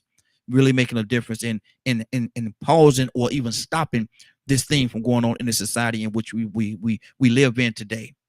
There are men that's listening. There are men that get it. There are men that's trying to make a difference. I have a few of them on here today, and I'm so happy. I'm hyena happy, elephant elated, and porcupine proud to have each and every one of them here telling their story. And so we're gonna keep this thing going. Let me go to Khalil. Let me come back to you, brother. I want to come back to you. I know you got a lot that you want to say, brother. What's on your heart? Yes, brother. I also would like to share that a bit of my own background in terms of coming to this. I grew up in Ohio, originally from Ohio, and I was a firstborn, good kid, all of that, great at school, athlete. But I grew up on the heels of the Civil Rights Movement and during a period when the Black Panther Party for Self-Defense came into being. And brother, I can tell you that there was a free breakfast program and an after school program that I participated in. And I can tell you that the more I learned about what was wrong, the ills that were in society, the more I felt there was something I should do about it. And it was the first time I had ever been asked by any elder, any person older than me, what is it you think you can do to make a difference? I was a kid now. Yeah. But I knew I wanted to do something. I just didn't know what. Unfortunately for me, that period of my life ended up with me being very, very angry, very frustrated, a very kind of reckless young man. And just like many of the young boys you see out there right now, who they just don't know what to do next. That's just the reality. They don't know what to do next. And because they don't know what to do next, anything might happen, just a matter of opportunity. So I ended up going to prison at 17 for a robbery. I served 5 years. And let me just say this: when you're 17, you think you're a man until you meet men. Yeah. And unfortunately for me, it was men, brutal, violent men in maximum security prison. Mm-hmm. And I can tell you, brother, nothing in my life could have prepared me for what I was about to experience and witness Mm-hmm. in that environment. I didn't know human beings could even behave like that, brother. Wow. And then finally, what I discovered is that I too could become a cannibal. I too could become a savage to survive. And when I say a savage to survive, I'm talking about I was stabbed by Aryan Brotherhood members, left for dead. And then I did some horrific things myself. Mm-hmm. I came out of prison, I was 22 years old. Let me just say this: however bad a person you might have imagined me to be at 17 to commit a robbery, by the time I got out at 22, I was a truly wounded human being. Wow. Wow. And I went right back to crime. You hear all the stories. How did they get out of there and then they just go right back to crime? It doesn't make any sense. They just go right back to it. They just go, as soon as it came out, it just went straight back. And here I am, I'm telling you now, 22, I got out. At 25, I was on my way back. And here's what the judge looked at me and said: you know, my only regret is I cannot give you more time. Because usually young men like you are in front of our court, their parents are not, they don't have their parents. There's no father to be found. There's the poor education. You know the script. Yeah. Yeah. Drugs and mother on drugs. None of that is true for you, young man. You got great parents here who have clearly sacrificed everything for you. You've got a great education. You had every opportunity, and here's where you stand today in my court as a criminal defendant. My only regret is I cannot give you more time. And he sentenced me to a maximum sentence of 75 years. Mm-hmm. I'm talking about at 25 years old, brother. So when I say understanding accountability, what I understood in that moment, I wasn't going back to prison because I had been conscientized by the Black Panther Party for self-defense. Mm-hmm. I wasn't going back to prison because of a mistake. I was on my way back to prison because of my choices. Yes. And it's really important to own that. See, because it wasn't until then that I was able to recognize that I had immense power. I had so much power that my praying mother, grandmother, my hardworking, providing father, all of the neighbors and family members that I had who prayed for me to be well and safe and did everything they could to protect me. I had so much power and agency that I violated all of that and still found a way to take myself back to the bottom of life, living in a pigsty. Wow. Called prison. So I then realized there was no one else to blame. What is it that I did that led to that? What is it I could change? Because if I had the power to create it, I also had the power to deconstruct it. Yeah. And here's what I recognized. I actually realized, brother, when I got to I had a simple rule: turn the cell into a classroom and the prison into a university. Simple. And so during that time, I earned my bachelor's and master's degree from Boston University with honors. I became pen pals, and you have to understand I was in the same prison that Malcolm Little became Malcolm X. Wow. And Boston University is where Reverend Martin Luther King Jr. earned his doctorate. So, and I was conscious at the time that for such a time as this, we have to take accountability. And here's what I would say to brothers. I'm going to tell you this because our people are confused about a lot of things when it comes to this story of prison. I'm going to tell you this. I ended up serving 20 years, but here's the deal. When I went to prison, I actually had done more than I was convicted for. I had actually committed more offenses than I was convicted of. And let me tell you this, virtually every person I met in prison who was not innocent, and there were many innocent men I met along the way, and women, but the majority of them that I encountered also had committed many more crimes, many more offenses than they were convicted of. And that's the truth, brother. That's the truth our community needs to reconcile itself to.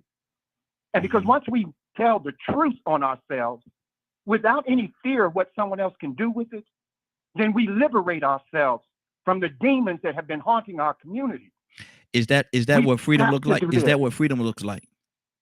Brother, that's when we liberate ourselves. That is what it looks like. because we are carrying these demons. You cannot kill a woman, a child. You cannot do this to our children unless you're wounded. Yeah. Wow. So we've got to face that. I Good ended deal. up, brother, I came out of prison. I became pen pals with Nelson Mandela. Makiziwe Mandela was attending UMass Amherst. I wrote her a letter from prison. I told her, I see you've been all over the country. You've been invited to the White House. I'd like to invite you to America's Black House. It's prisons. The only place in America where blacks are a majority at the moment. We became pen pals. In 1986, I made a commitment to Nelson Mandela and to Makiziwe Mandela that once I was released from prison in America, I would move to South Africa and work in schools and prisons to honor the contribution he made to me and many others like me at the bottom of life in America. Wow. Madiba got out. Nelson Mandela got out before me, February 11th, 1990. I got out March 1st, 1999. I was 40 years old, brother. 40. And I had written the manuscript for my book called The Psychology of Incarceration. And here's my insight about it. Prison is a metaphor for self-imposed limitation, and freedom is a choice. And the majority of people who are in prison actually will never see the inside of a jail because we engage in socially sanctioned, self-imposed limitations. We look at a woman as man and think that she is our property. We have little boys who say they had a girlfriend when they were in kindergarten, and in the 12th grade, he's still talking about she's his if he wants her. Where do you think? I'm talking about something, brother, we must have these conversations, and we must do this truth telling in order to exercise the shadows that we have lived in and that have covered our unacceptable behavior towards each other. Absolutely. Stay right there for a second. Our healers. Okay, stay right there, brother. I got to pull some more people. You're giving us so much, brother. I'm definitely appreciating everything that we got going on this morning. And the phone lines are open, 508-924-3521, 508-924-3521. We do have a few callers. Callers, be patient. I'm going to circle my way around and touch each and every one of you. Be patient with us. We got a lot going on today, so I need a little patience. Let me go to Rico. Rico, what's on your heart, brother? Talk to me. Yeah, man, I agree about the conversations that need to be had. I think, we bring them up quite a bit sometimes on the platform, and we really talk about accountability. There's enough blame to go around. And in the process of trying to fix what's going on in the community, everybody has to hold themselves accountable for the part that they contribute and to the negative aspect of what's going on. So now we're going to talk about the men. I like what he said about the term domestic violence, not even being addressed or being a term until the 90s. But I definitely remember growing up in an environment where it was normalized to see a man backhand a woman if she got out of line. She spoke she spoke a little too rudely. Spoke her mind, and it sounded like she was being disrespectful. Women got treated like the children, and even that was even wrong to treat the child like that. But I saw that. And so, I think about that word toxic masculinity because a lot of men don't like that word. They say that because it came from a homosexual man and it emasculates men. Well, we got to understand the balance. In some cases, they go overboard with that. But in many cases, we have to admit that, we have been conditioned by a culture of male chauvinism and anger. People not knowing how to handle or respond to anger, how to problem solve, how to communicate. Male dominance, that goes along with the male chauvinism. Then on top of the fact that we live in a world where objectivity and women are being objectified sexually or looked at as property or possession. If I ain't mistaken, I think a tradition. The reason why the man had to ask the father for the daughter's hand is because after that, in so many words, quote unquote, he becomes her father. But now what is the interpretation of a father? Because some fathers believe that once they become your daddy, then they can chastise you like their child, because they're responsible for you. See that somebody didn't understand the balance in that. somebody went overboard with the chauvinism, you know what I'm saying, with the male dominance. And so, you know, that has to be addressed. And it started being addressed with domestic violence. You know, it had to be a problem, you know, for them to even have to come up and say, okay, now we got to do something about this. We have too many issues and instances where men have been beating on their wives, and these women are walking around with black eyes and going to work, and girl, that's just how it is. It's a part. No, that ain't just a part of it. So why did that culture even exist? And then if it did exist, you had to address it. So the conversations is what created domestic violence. It created legislation and bills. Now, I had a conversation with a police officer day before yesterday morning. Supposedly, I've been down in Florida stalking somebody, and they tried to put a court order out against me to protect them from, protect her and my son from me. Y'all know I live in Alabama. I live 6 hours away. So as I'm talking to a police officer yesterday morning and asking her, what can I do about this? Every time I find this woman and serve her so I can try to be in my son's life, she counters with these court orders talking about I've been stalking her and threatening her, and I don't even know where she live or have her phone number. She lying. And the police officer, another woman, said, yep, that's one of the cons of domestic violence. That's one of the cons of child support. That's one of the cons, because even though it was much needed, somehow some women found a way to abuse that and use that as a weapon against men. Rape. He raped me. What? I ain't touched you.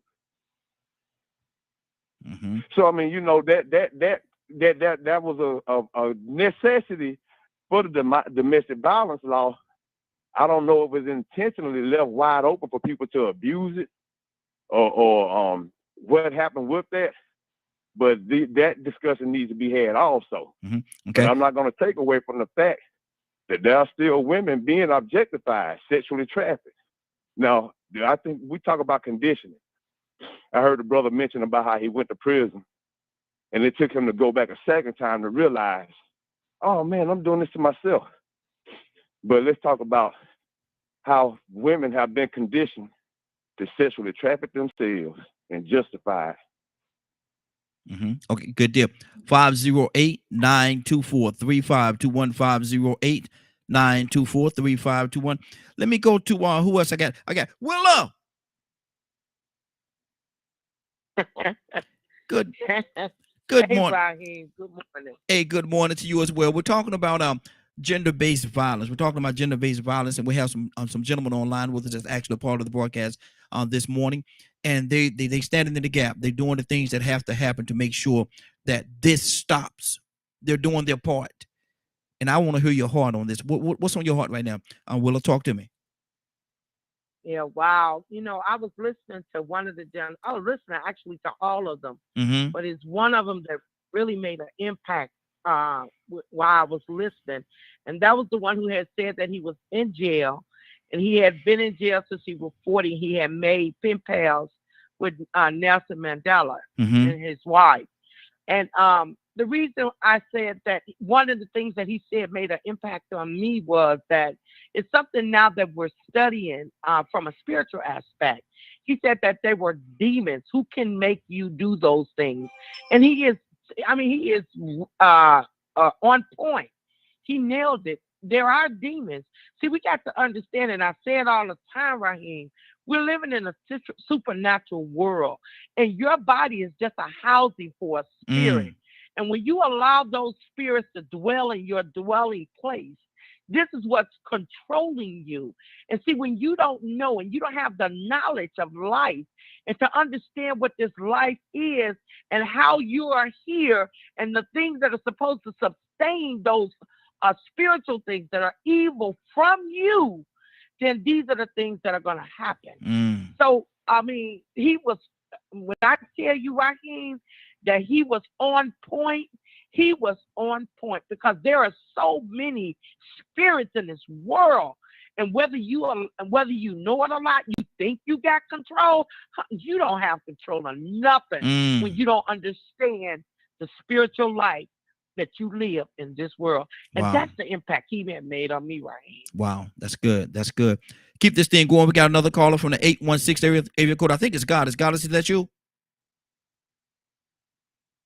816 area code. What's your name? Where you calling from? Yes, this is Goddess. Hey, Goddess. Good morning. How you doing this morning? Good morning. Good morning. Goddess, I know you've been listening for a minute. We're talking about gender-based violence, and these brothers came on and they talking to us and re-educating us again on some of the things that's going on and some of the hardships in our community, how men could be so abusive and disrespectful to our sisters. What do you think about that? You being a sister, what do you think about that? I think it's a major issue as being a victim of domestic violence. Wow. And a survivor. Mm-hmm. It takes a toll on both. And then also working with women of domestic violence through my program called Divine Connections. Mm-hmm. First of all, it takes communication. And a lot of women do not want to communicate that their spouses are taking the next level and putting their hands on them. But we also need to wake up because we live in this type of world where we want to make sure everything, I would call it the Facebook world, where everything looks so pretty on the outside, but really you don't know what's really going on the inside. You know, you see all these pictures and everything looks so perfect, you know, oh, they look like a beautiful couple and this. And that was our situation within my marriage. The first hit, it should have known me. That should have woke me up. And the fact that we just got married and new house, new everything, I didn't want to be like, and I wanted to believe that he's not going to do this anymore. And it continued to get worse. Wow. So it took, and another thing, it took a lot of my femininity away. Like, because I have to get hard in order to be able to either defend myself or to be like, look, this ain't gonna keep going on. And I did the proper steps. And it goes both ways, where the officers don't, you know, they'll take their side sometimes. And they'll overlook, oh, well, mine was, well, he kept breaking in downstairs coming into the house. So a paper, what do? It's just a paper. So I wake up and he's like standing over me a few times. And you'll call the police and they don't really do much or not, you know, and you got this paper here. So that was one of the major issues. Now, speaking on what Rico said, like I said, I see women take advantage of situations, and it'd be just the opposite,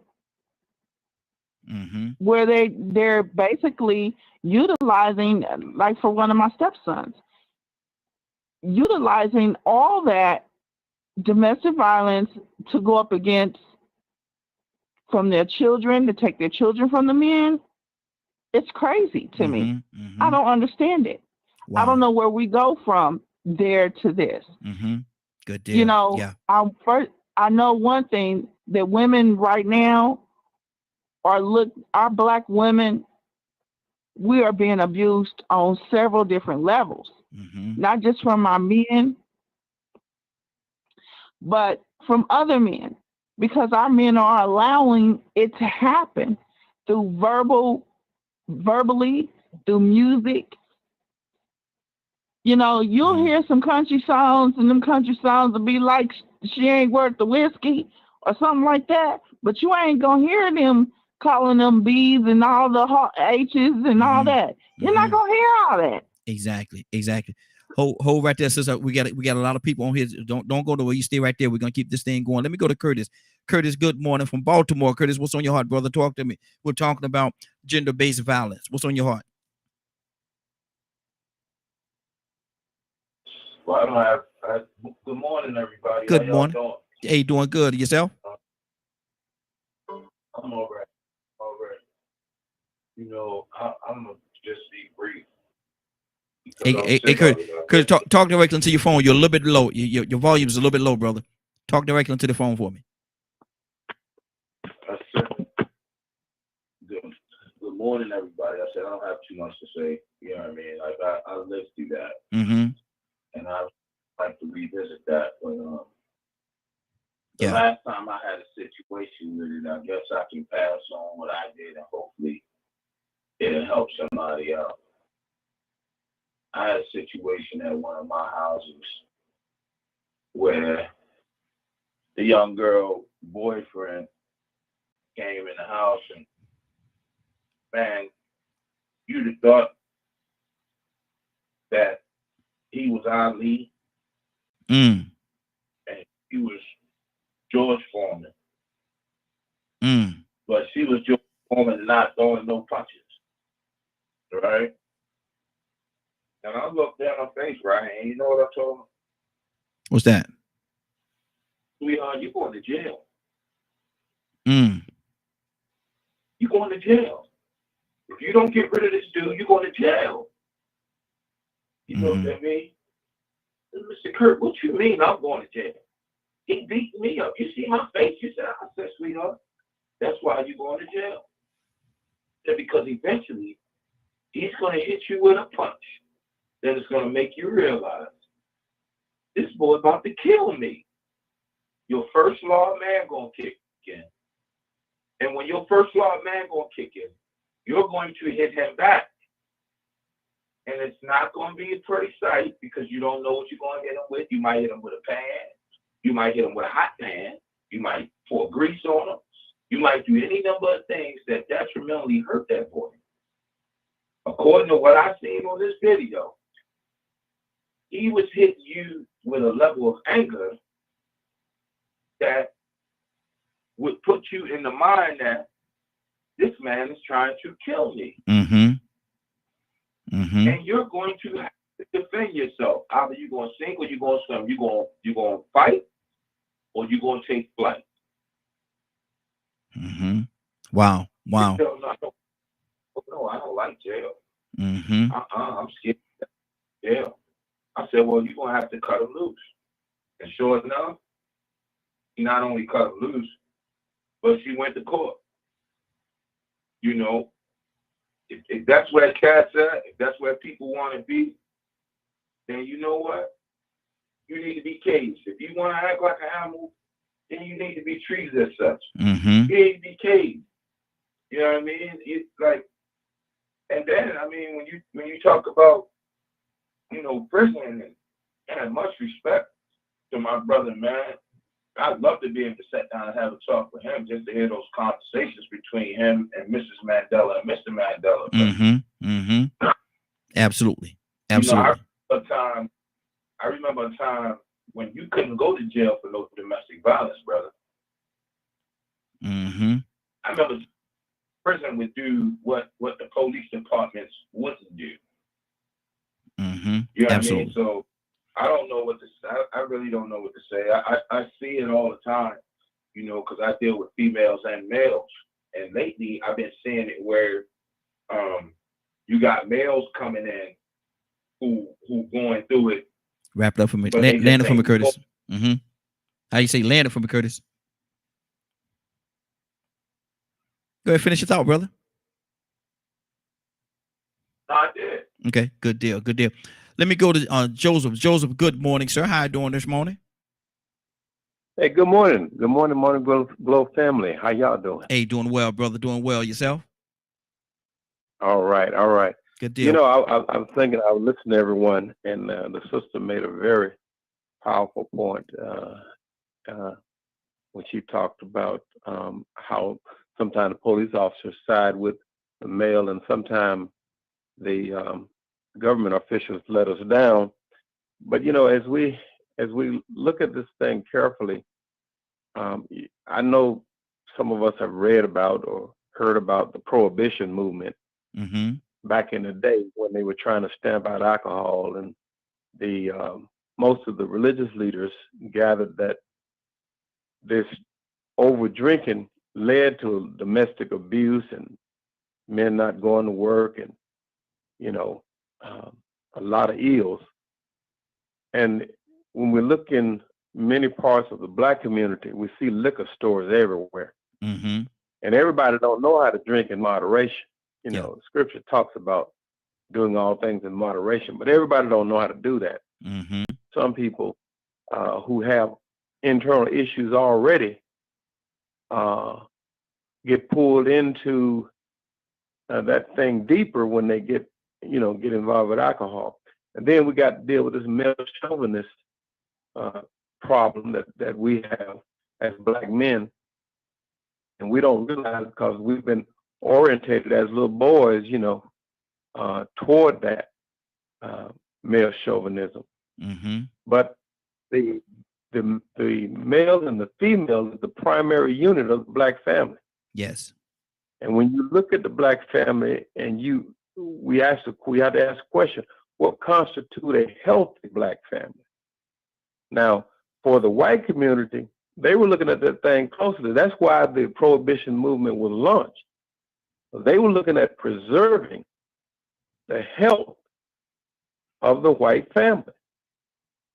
Now, the sister talked about it in the music that we allow our children to listen to, and which perpetuate that negative image of our sisters.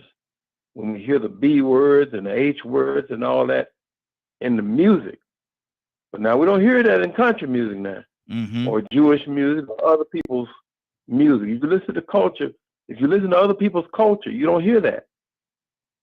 But we have to maintain the health of our own community and our own families and try to remove some of those things from our culture that lends itself to domestic violence. And we as brothers, we must hold ourselves accountable. We got to engage in these conversations, just as you're doing right here, Raheem. Yes, sir. To God with be the glory. With bringing the topic to us and allowing us to talk about it, because we need a heartfelt, deep, honest discussion about it.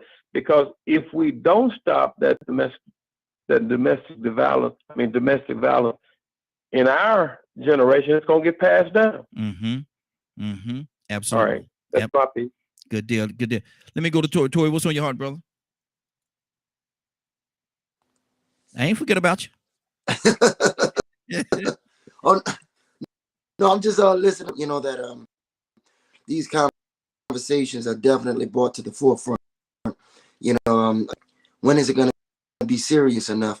A lot of times, as one of the other brothers, a lot of these young boys don't have a sense of direction, and the sense of direction is, you know, a form of. I got one cousin out there that I helped move from Texas. She's got 6 teenage boys, you know, to school and mold those guys, and you know, like one of the other music and our culture is something that's hypnotizing these just behave in a certain manner.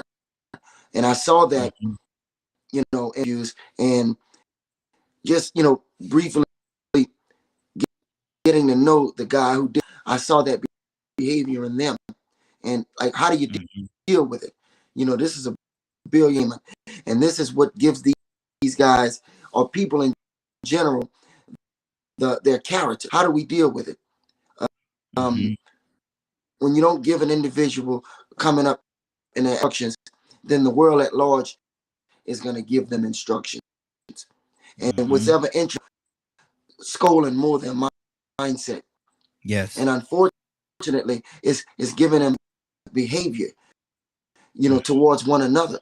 And when you start doing that, you know, and they start accepting this, and as one of the other brothers said, it's becoming normalized. I don't know if, you know, our penal system doesn't see this as the seriousness of it, or if they just see it as, you know, a way to make money when people get arrested and go to jail. Yeah. Again, you know, we have to exercise preventative maintenance with ourselves and take account of that and instill that into the hearts and minds of people to see that depth out. And, you know, do you want to die off? Do you want to just start getting eliminated? Because this was my only child, and I know individuals that got. That's her over your shoulder right there. That's her over your shoulder right there. Yes. Let me ask you, the young man that did this, did you have an opportunity to speak to him? And if so, what was that conversation like? Talking about prior to this? Yes. After this? After. Not after. He was incarcerated, but not after. But I would have never thought that. Over at my house, they come up, going to Stevenson High School.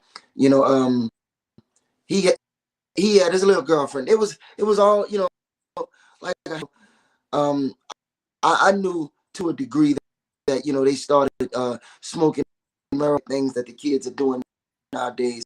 And I by me being a truck driver, leaving, I don't want to say that I was at fault with it, but I wasn't as present as but I was doing what I had to do, to provide for my family. And I am not gonna, those kids' parents should have been taking accountability for some of their daughter didn't do anything wrong. It was just she was caught up in the wrong environment. More involved. I could have done something to prevent this. She tells me all the time, stop kicking yourself in the behind. Because there's times I can't even watch movies. Men be saving their daughter. Like one of the movie Taken with Liam Neeson or whatever. I just start crying, man. Like, man, what if I could have done to stop this from happening? I take that energy and I talk to other people, and Dr. Ellis and I, we started deciding that let's do things to help prevent from having to deal with this, and let's talk to the kids and let these kids tips. Like I said, if you give these kids a sense of direction and give them things that's going to aim them at the same time, like I don't want to sound like I'm gonna feed it to him, like I feed my dog, I feed it his medicine and his food. Give it to that interest them. And if we could just get the job done, we could prevent tragedy. And having these dialogues is, one of the things that's a catalyst to so I think this is important. Absolutely. And I appreciate y'all taking the time to do this with us today. Cassandra, what's on your heart right now? Hey, can I hop in, please? Yeah, I'll come to you next, Badger. Cassandra, what's on your heart? Yeah, I am so grateful to these men for what they are saying, and I probably am not going to be able to talk too much because it really makes me full, because every 9 seconds a woman or child is being abused in this country, and men are being abused as well. And I always mention that, but it is not even close to the rate of women and children. So, I'm just grateful. I'm just grateful to these men for standing up, for having a voice. When you're sitting around in the barbershop, these are the conversations that need to be held. And as much as I want to see change, I can't do it.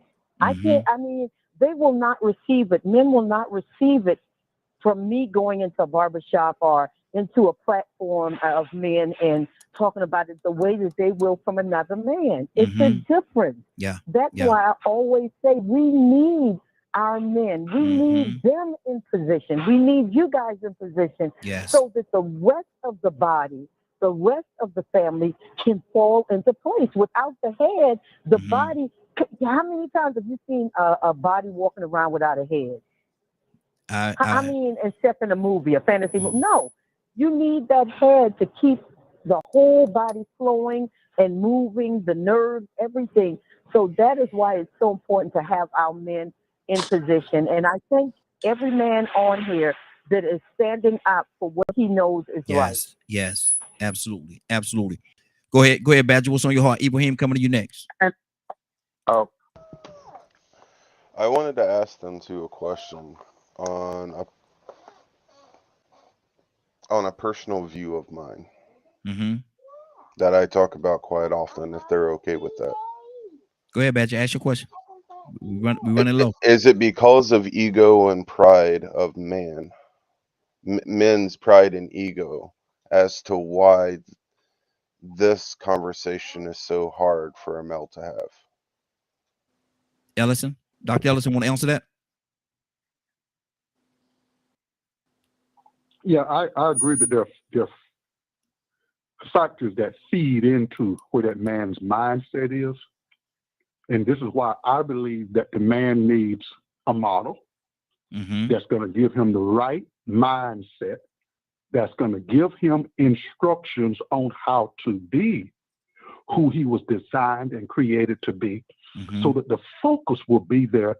Live out your purpose. Because a man living out his true purpose is going to protect, and he's going to cultivate or make whatever is in his world better. But if he doesn't understand who he is, why he was created, and properly tutored, counseled, mentored, or whatever we want to label that, then this is unfortunately from just this focus now. This is some of the outgrowth. Wow. Good deal. Ibrahim, good morning, sir. How you doing this morning? Oh, I'm doing well. This morning, and I'm interested in talking to the gentleman that came on. They had for master at serve time. Yes. I was wondering, did serve time in Cedar Junction used to be called Walpole, or Norfolk, or Gardner, and I was wondering about that. And but anyway, yes, I was in all those. I was in all those places, brother. I was in Walpole, 1984, 1986. In fact, I was transferred to Ohio in 1989, and then paroled from Ohio in 1999. Oh, you was a bad boy. You was on the federal system, huh? Sending you around the scope. All right. But anyway, but I want to talk. I want to talk to you more about freedom. And I met a gentleman back in the early '80s. His name was they used to call him Assad, and he was kind of like the unofficial leader of Norfolk. And he was doing time in Walpole when they had Murder Incorporated, burned bodies, the whole thing, right? And he was an unofficial leader of Norfolk in different communities. And also they had him sent up to Gardner to run Gardner to help get the people integrated into the system, local people. But before I get into that with you, I'd like to make a couple of comments though. And the whole thing is that my belief, we talk about toxic masculinity. There's no such thing. I haven't seen in the last 30 years a man being come up as a man. We say domestic violence, right? Right now, I learned that we don't have consequences when we raising children, and I've heard this over and over again about my children. Like they don't have consequences. They have no line or limit to draw themselves upon. And the boys are being raised by women, and they're not being raised as men. And then today I was watching the news and I saw a lady that was gorged by a bison because she simply was walking by and she stared at the lead bison. He felt threatened and attacked her and gored her. Now, what I want to put a picture in this, right? Anything that we do as positive and negative, we have a consequence, unintended consequences or positive consequence, right? So in this environment, when you feminize a male or raise both people in the same circumstances, right? Then they are equal in thing. If you assault me, if another male assault me and attack me, I'm older and I try to get around it, but I will respond in a very direct manner. That's because I'm looking at somebody on my level. I will give play to a woman attacking me like that, even though I'll be angry. I will contain myself as much as possible. But at the same time, a woman is a great threat to me as a man. And move a little bit forward there to try to explain myself. We understand that you can have toxic masculinity when you don't have masculinity being shown. Everything that a man does now is suspect as being somehow toxic and against the nature. But then when you need a man to stand up, right, as what you envision a man to be on TV, then you're amazed that he goes a different direction. Okay. You know, wrap it up for me. Wrap it up for me, brother. Okay. And so I think, and domestic violence was a community issue. Everybody in the community was involved. The men in the community, the women in the community, and also, you know, to speak and counsel each one of them. The church was involved. The mosque was involved. To counsel each one of them of what they're doing in their relationship to cause this toxicness. But now, anytime something happens abroad, on social media, anywhere, on news, 1,000, 10,000 miles away, then all of a sudden we get this toxic masculinity. Okay. And it doesn't Stay right serve there. us. It turns against us. Stay right there, brother. We got to keep it going. We only got 7 minutes. I want to make sure that I touch as many people as I can within that time. So everybody give me your quick, brief, elevator version of what you're about to say. But right now, let me go to Khalil. Khalil, what's on your heart, brother? No, I just want to say thank you.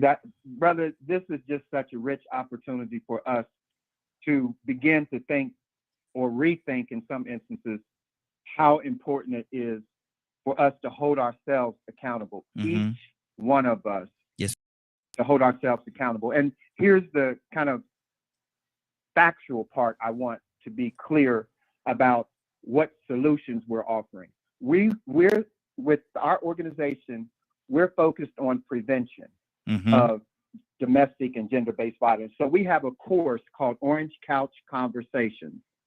And it is absolutely free for any young person, any student, any adult to take.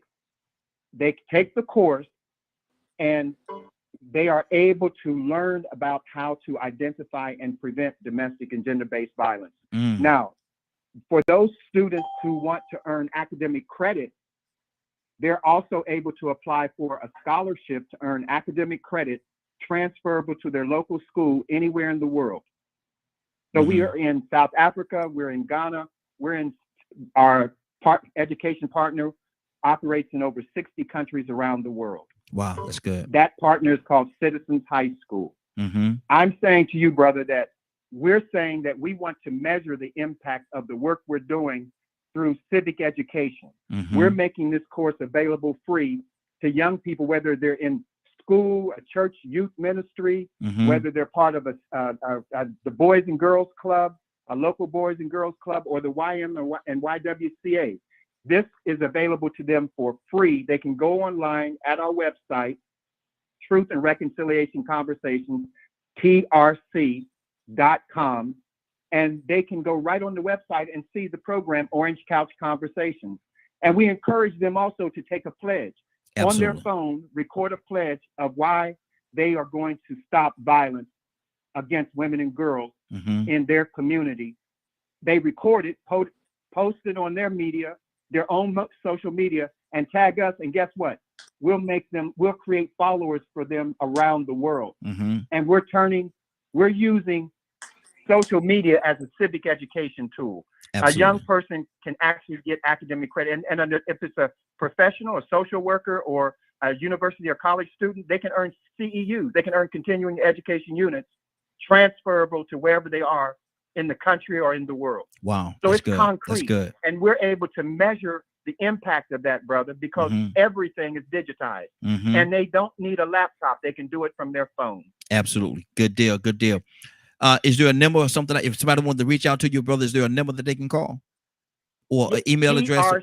They could simply our director over civic engagement is Dr. Calvin Ellison. So they would be direct all of that would go to him because I don't want to overstep my brief. I'm saying anything, but all of that communication would go through him. He is the director for that, both nationally and internationally. So they would simply contact him, and everything would be done through Dr. Ellison. Okay, I'm gonna go back to Dr. Ellison because I want him to actually have an opportunity to give that information. But Rico, I don't know if Rico was able to finish his thought. I think he some more stuff he wanted to say before. I thought he was finished, but I think he has something else on his heart. Rico, what's on your heart, brother? Yeah, I was really making the point about how people can be conditioned by that chauvinist culture that existed. You know, like I said, it's that male dominance that actually felt like it was cool to force women to do things that they didn't want to do. And sooner or later, I guess, you know, you have that can't beat them, join them mindset. Wow. So when he was saying that about how he was conditioned and ended up going back to prison, it made me think about how some women actually decided to sell themselves and trap it themselves. But then I also think about the conversation we had yesterday. There was a culture and an atmosphere that existed where it was normalized and acceptable as just a way of life that men would force women to do what they wanted them to do, especially if they felt like they owned them or were married to them. They felt like they owned them. It was an entitlement type of syndrome.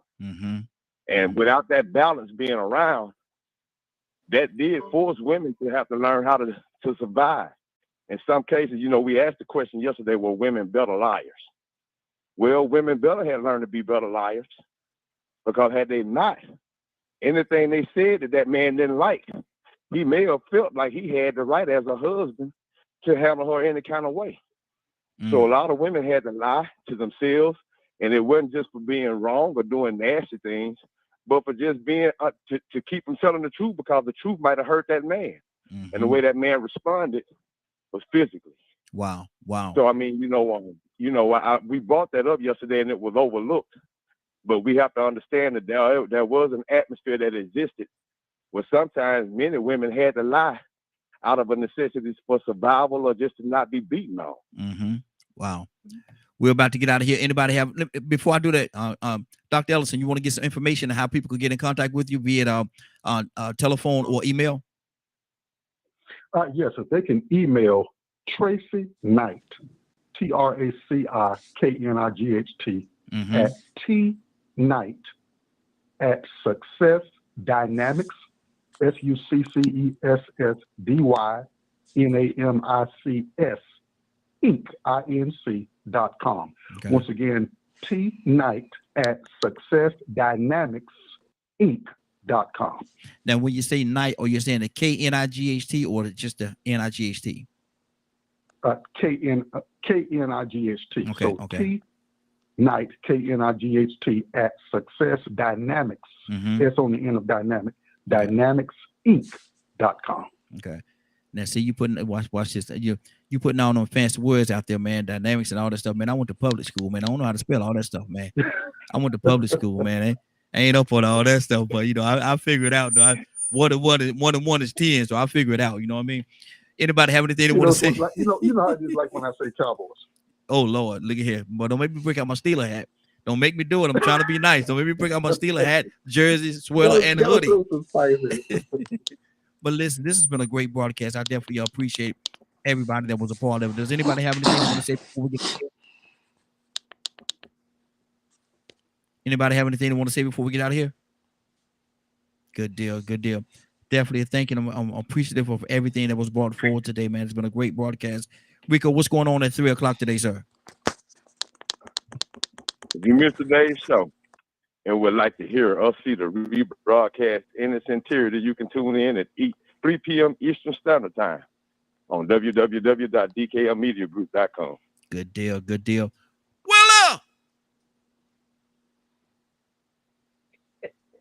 Come on, Raheem, let's go. I know she there now. Let's go, Raheem. Are you ready? Raheem, I am ready. I am so ready to receive his word. Let's go. Well, now you know today is Friday, so you gotta make it all the way to Monday morning. Not morning, but Monday morning. All right, you ready? I'm ready. Let's see where the Holy Spirit gonna take us this morning. Well, you know Let's what? go, Raheem. You ready? Well, you know what? Let's go. Let's go. Father God in heaven, Lord, I'm asking that you decrease Willa and you allow the Holy Spirit to go forth. Well, someone will receive the message that was sent out today. Father, we thank you so much for waking us up this morning, for waking us up to be on one accord, Lord. Father, we're coming to you with humble heart and open mind. Father, we believe that you will do anything but fail us in our lives, Lord. Father, we trust you and honor you this morning and glorify you. Father, we know that you're the one that gives us the knowledge. You said it in your word that you will not have us to be ignorant. And Father, we thank you for that. Father, I thank you for all you do in our lives. Touch each and every last one that's on this line, Lord. You said it in your word that you'll be a keeper, that you'll be a comforter, that you'll be a lawyer and a doctor. And Father, we believe it and stand on your word, and we trust no man. Father, we honor and glorify you this morning, and we praise you in a mighty way. Thank you, Lord. Father, I'm asking you to keep DKM Radio safe and successful. Keep Raheem as he leads your people, Lord. Father, I thank you, and I honor you for your words, and I glorify you in Jesus' name. Amen, amen, amen, amen. Thank you, Lord. Hallelujah. Yes, We Lord. glorify you and praise you Yes, this Lord. morning in a mighty way. Amen, amen, amen. We thank you, Lord. Yes, Lord. Hallelujah. Yes, yes. It's been a great broadcast. I want to thank everybody for joining us. More than that, I want to thank you for allowing DKM Media Group and the Morning Glow for being a part of your morning.